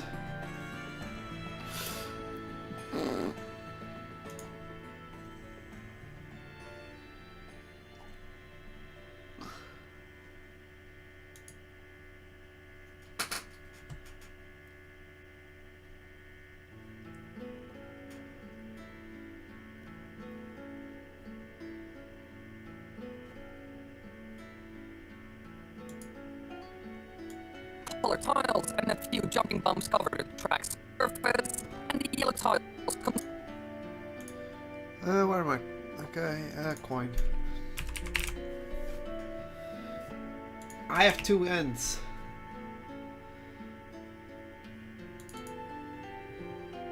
I just want... Are you kidding me? Mario coin PNG. Dude, I don't have that asset.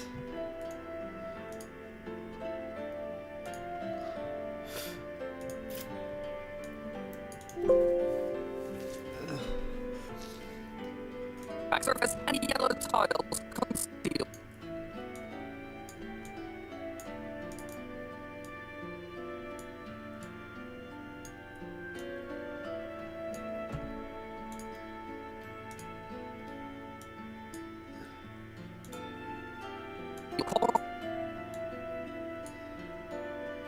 All right, I need to.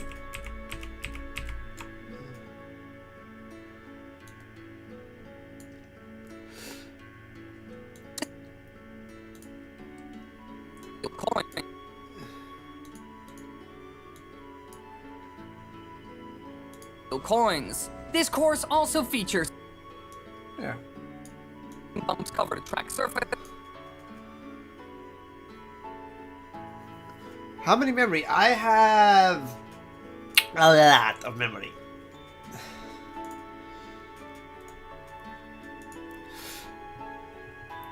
Okay, I'm just gonna show you guys this computer. This is my C drive. This is a 450 SSD gigabyte. This is an extra drive. This is my main drive. This was my old main drive, but I'm gonna throw some stuff off it to make it the data drive. This is gonna be my data drive. This is the second drive, and this is my external hard drive, where most of my data is now. And there's also a lot of videos on that.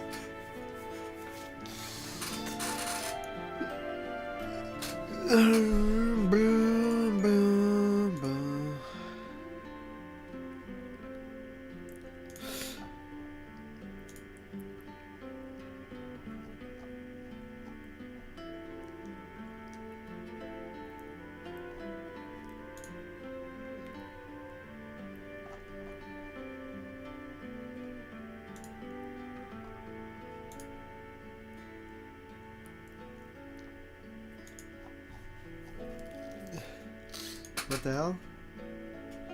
No,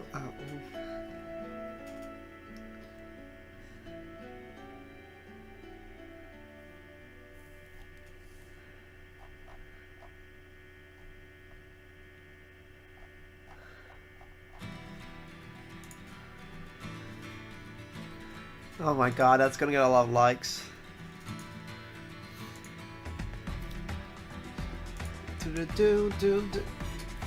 First area of the game. Rainbow road colored tiles and a few jumping bumps covered the track surface, and also features super. This course also features super thumbs.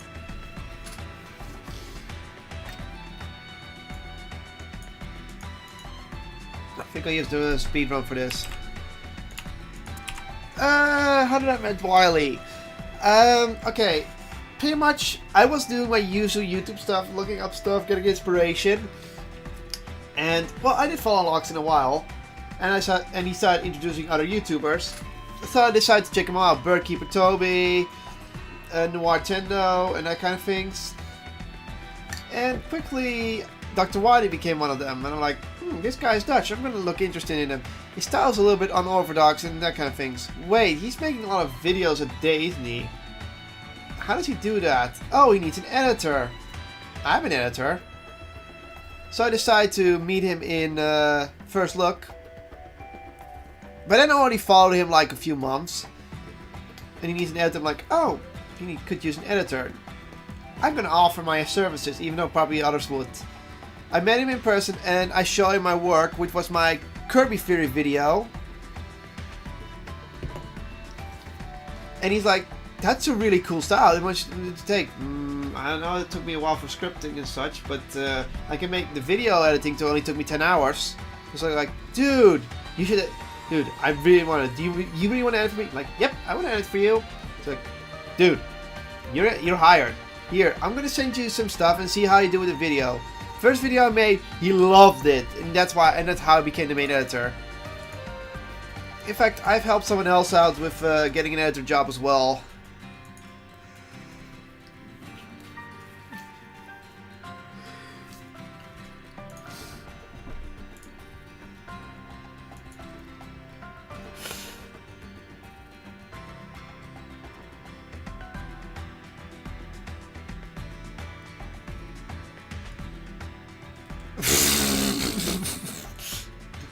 Something on Twitter. What? Female characters are still mostly played as wives or mothers on TV. Someone else responding, maybe because they're women and there's no such thing as a male mother or a male wife.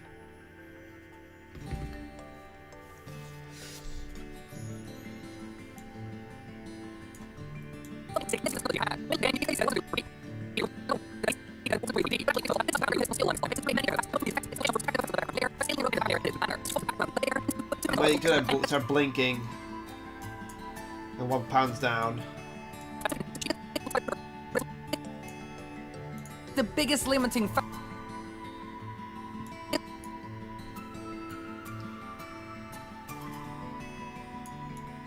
Gee, I wonder why women mostly play wives and mothers. It's not like a male can do it.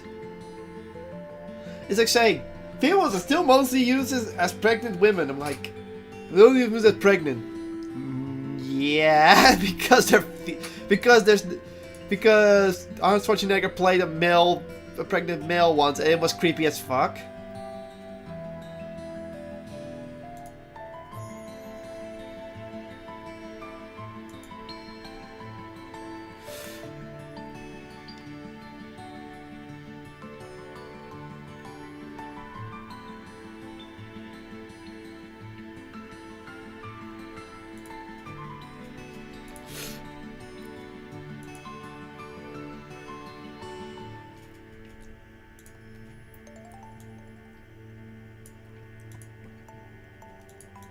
This course also features A little bit more.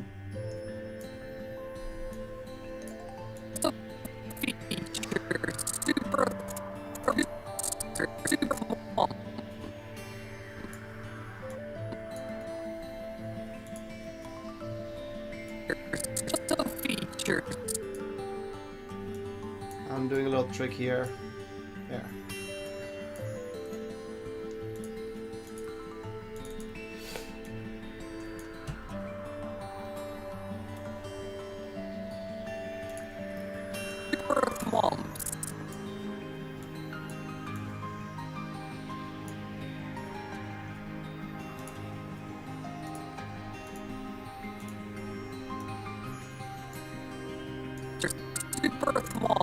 which can wipe out.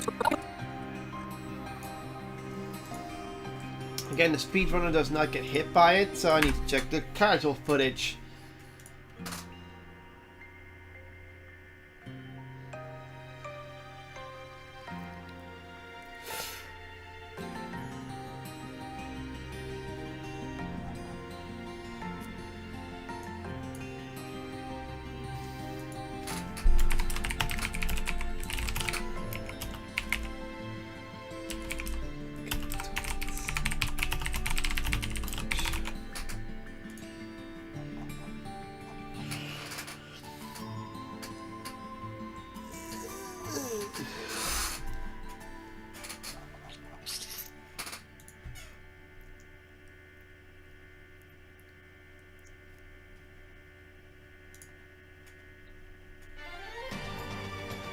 Mm.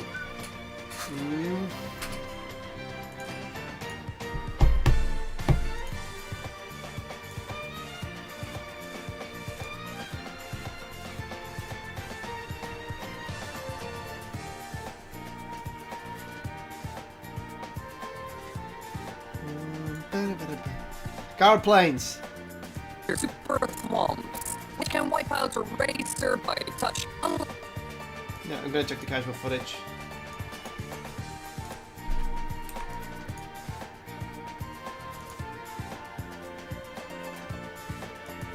Come on, one of them has to bump into one.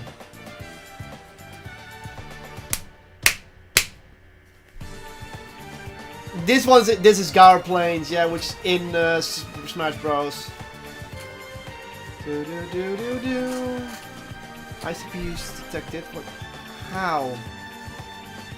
Oh. Okay.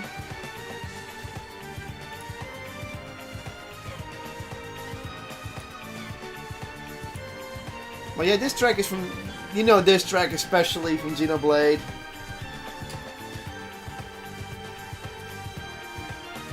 This is from the original Xenoblade. I knew you would recognize this theme.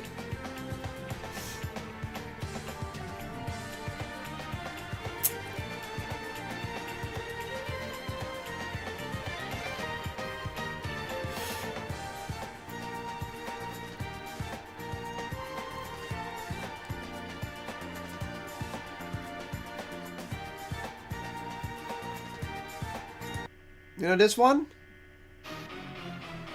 This is the boss theme. This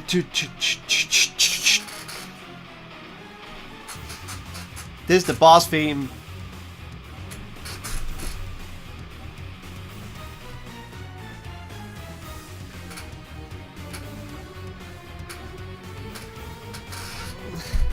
This is the normal boss theme.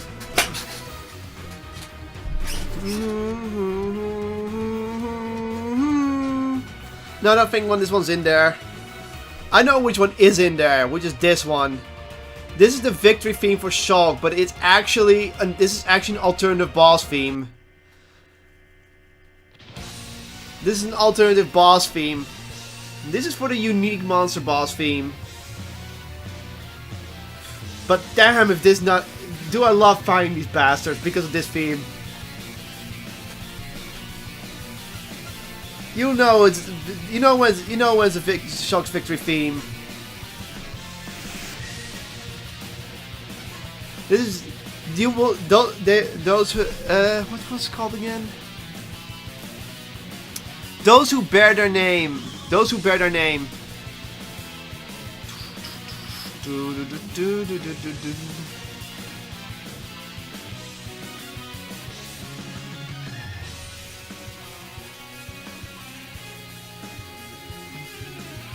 But this is the unique monster boss fight. It only happens like twice in the story you hear this theme, and it's mostly a victorious when you're winning a battle or an epic upgrade battle. But otherwise, these only play when you fight unique monsters. And those monsters are the hardest bosses in the game, by the way.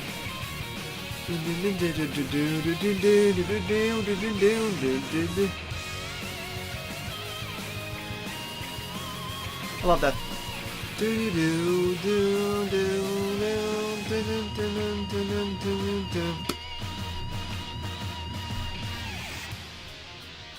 And you also know this one. This is not a boss theme. This is the battle theme. If you're in Mechonis, this is the second world battle theme, which I'm in right now. So this is my normal battle theme.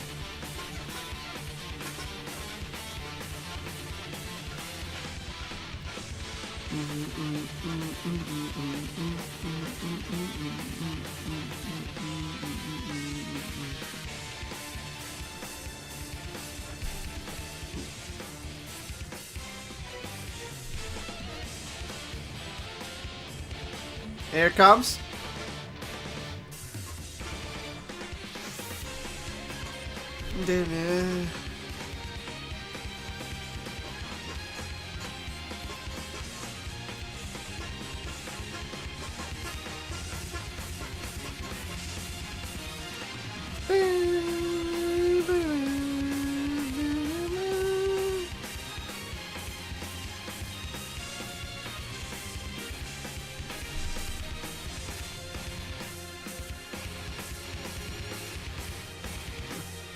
But let's go to this one. This is a Toro Marsh. This is the normal version, but the night version is so damn good.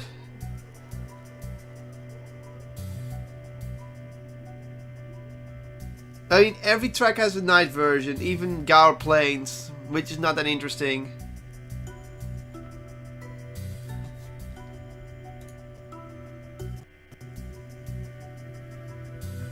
Let's put this in half. Maybe that will lower the use. It does.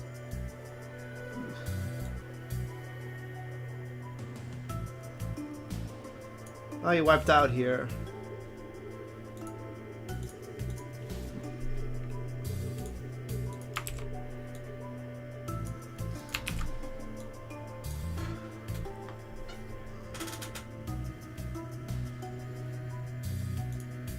This is a pretty okay track. It sounds like an okay area. This is the night version.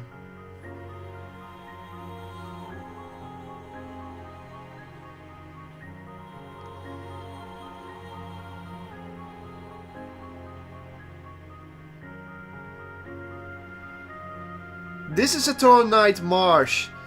The thing is, Storm Marsh is pretty much during the day it looks dead like shit. When it's night, all the trees start to glow up in ether and it looks beautiful. The mist covers it completely. It's one of the most beautiful areas to travel through night. If not, the second most beautiful area to travel through night is RFC.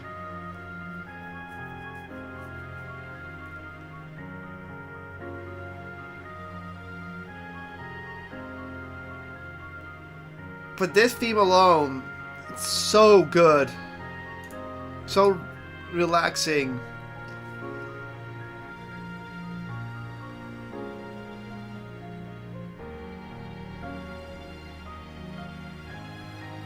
This fell from the first one. This is from the original Xenoblade. This is still the original Xenoblade. This is a Toro Marsh at night. It's from the original Xenoblade. This is only the original Xenoblade music. This is all from the original Xenoblade.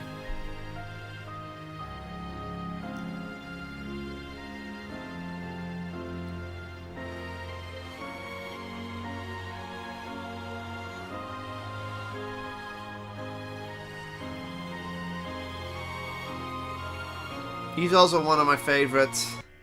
McConnell's Field.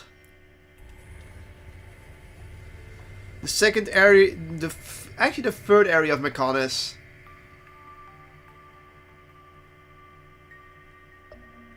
And this music is also pretty good. It starts really slow, but it has such a cool vibe to it.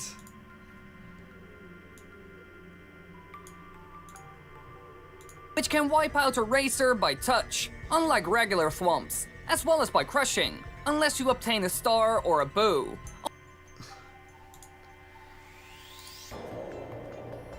It has a slow start, but it gets so good.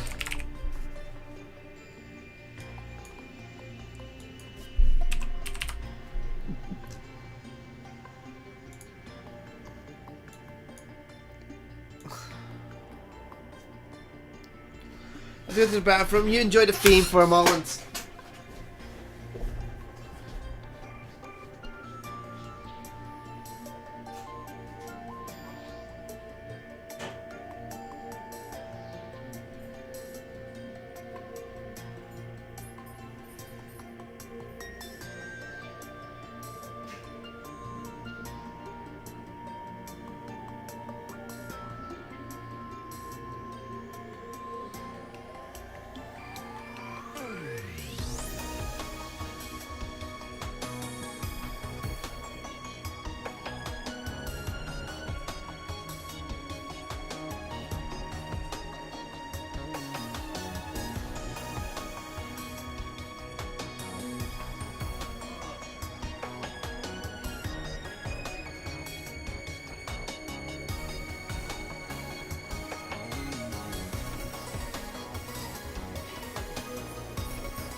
I'm back.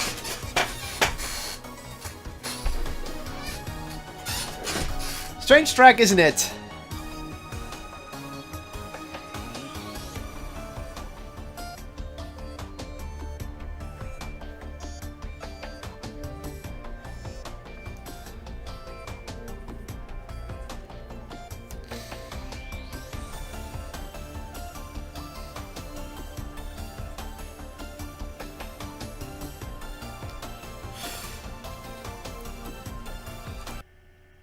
This is RFC, by the way.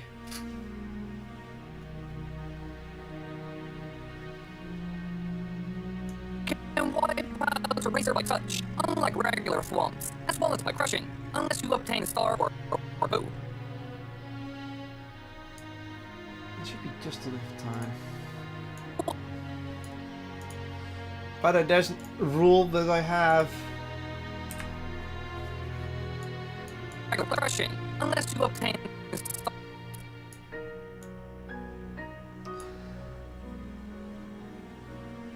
Well, it's because I'm talking English in general. Who knows who's going to be watching on the side?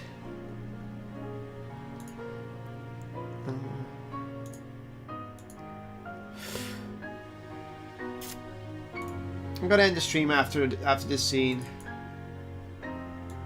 because I want to play some heroes before anything else.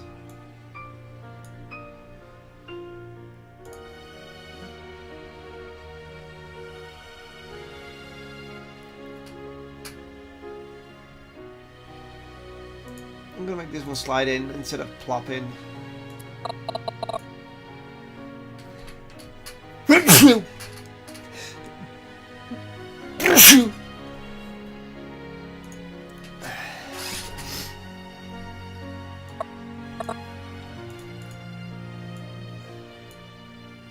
Star or a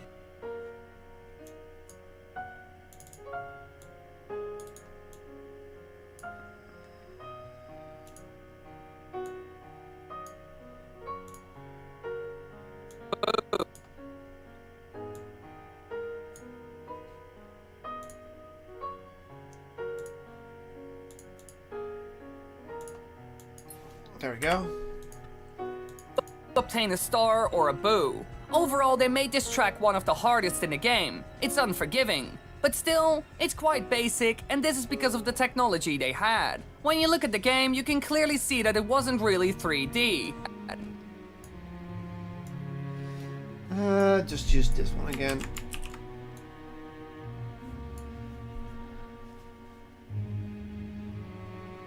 Yeah, I'm gonna upload this to my personal channel. Quite basic, and this is because of the technology they had. When you look at the game, you can clearly see that it was the technology they had.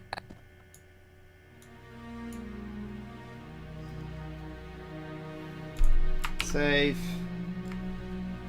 Okay, I'm gonna call it a day here. I will see you all later, and hopefully I'll stream again. It was nice talking to one person. At least someone was enjoying it. That's why I do this stuff. These streams are not really meant for big views. These are just meant for people who are interested.